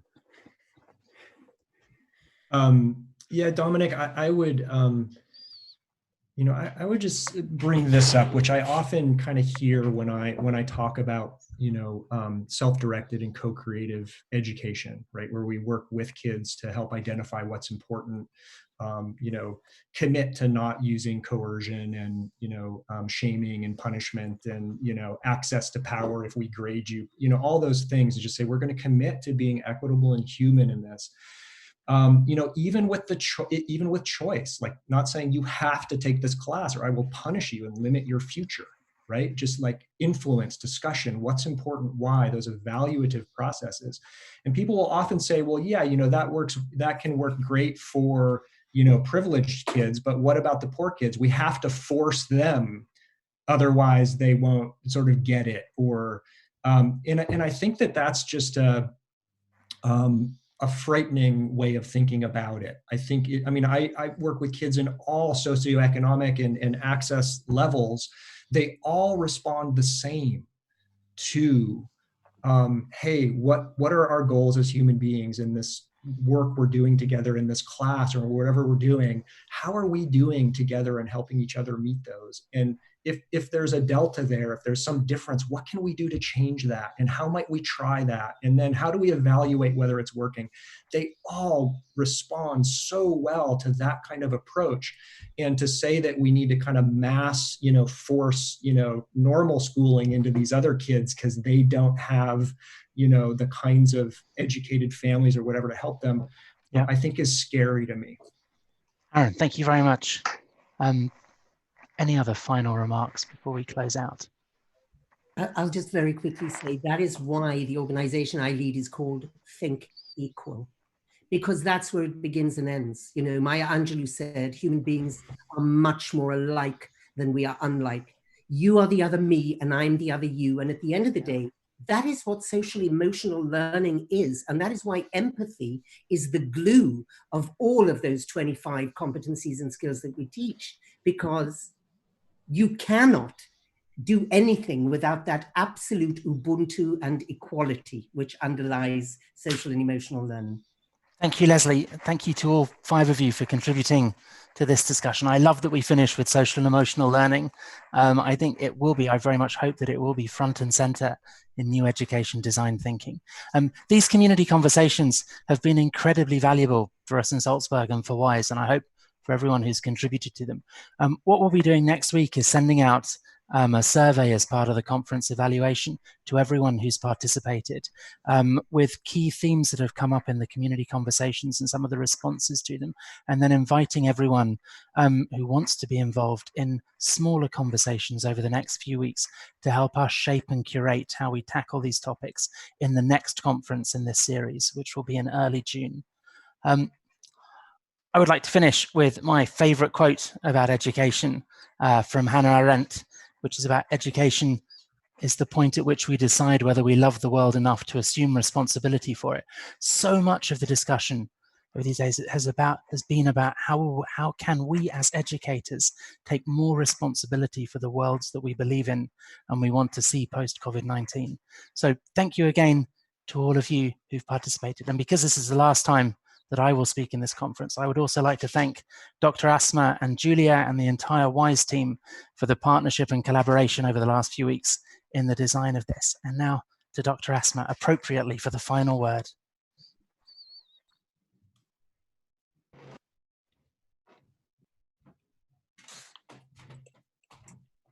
Thank you so much, Dominic. And thank you all to everyone who participated in this event. And a special thank you to the speakers today and yesterday who shared thoughts and perspectives. I also would like to thank you, Dominic, and our partner in organizing this amazing event, Salzburg Global Seminar. Today we focus on education reimagined and how we can use the current situation, despite the uncertainty, to accelerate innovation and to rethink traditional learning models, to test and pilot new structures to accommodate a completely different reality. And as a general reflection on the two-day conference, I want to share the following key messages. We need to take a systems approach and build on and adapt to what is there already. We need clear communications at all levels. Number 3, we should identify opportunities to build back better thinking for the long term. Maintain equality in our responses and not to follow a one-size-fits-all model. We need to conduct ongoing monitoring and evaluation and implement evidence-based responses. And finally, document our thinking and responses as this data is valuable. As you can see, this is more about a process, but in terms of content, of course, we need to include early childhood, K-12, and higher education, and having social emotional learning at the core of what we can do post-COVID-19. Part 2, the second point, as Dominic mentioned in his introduction, that part of the objectives of this event was to help stimulate a global conversation about how education can be part of the Build Back Better narrative and what might change within education systems when the new normal emerges post-COVID-19.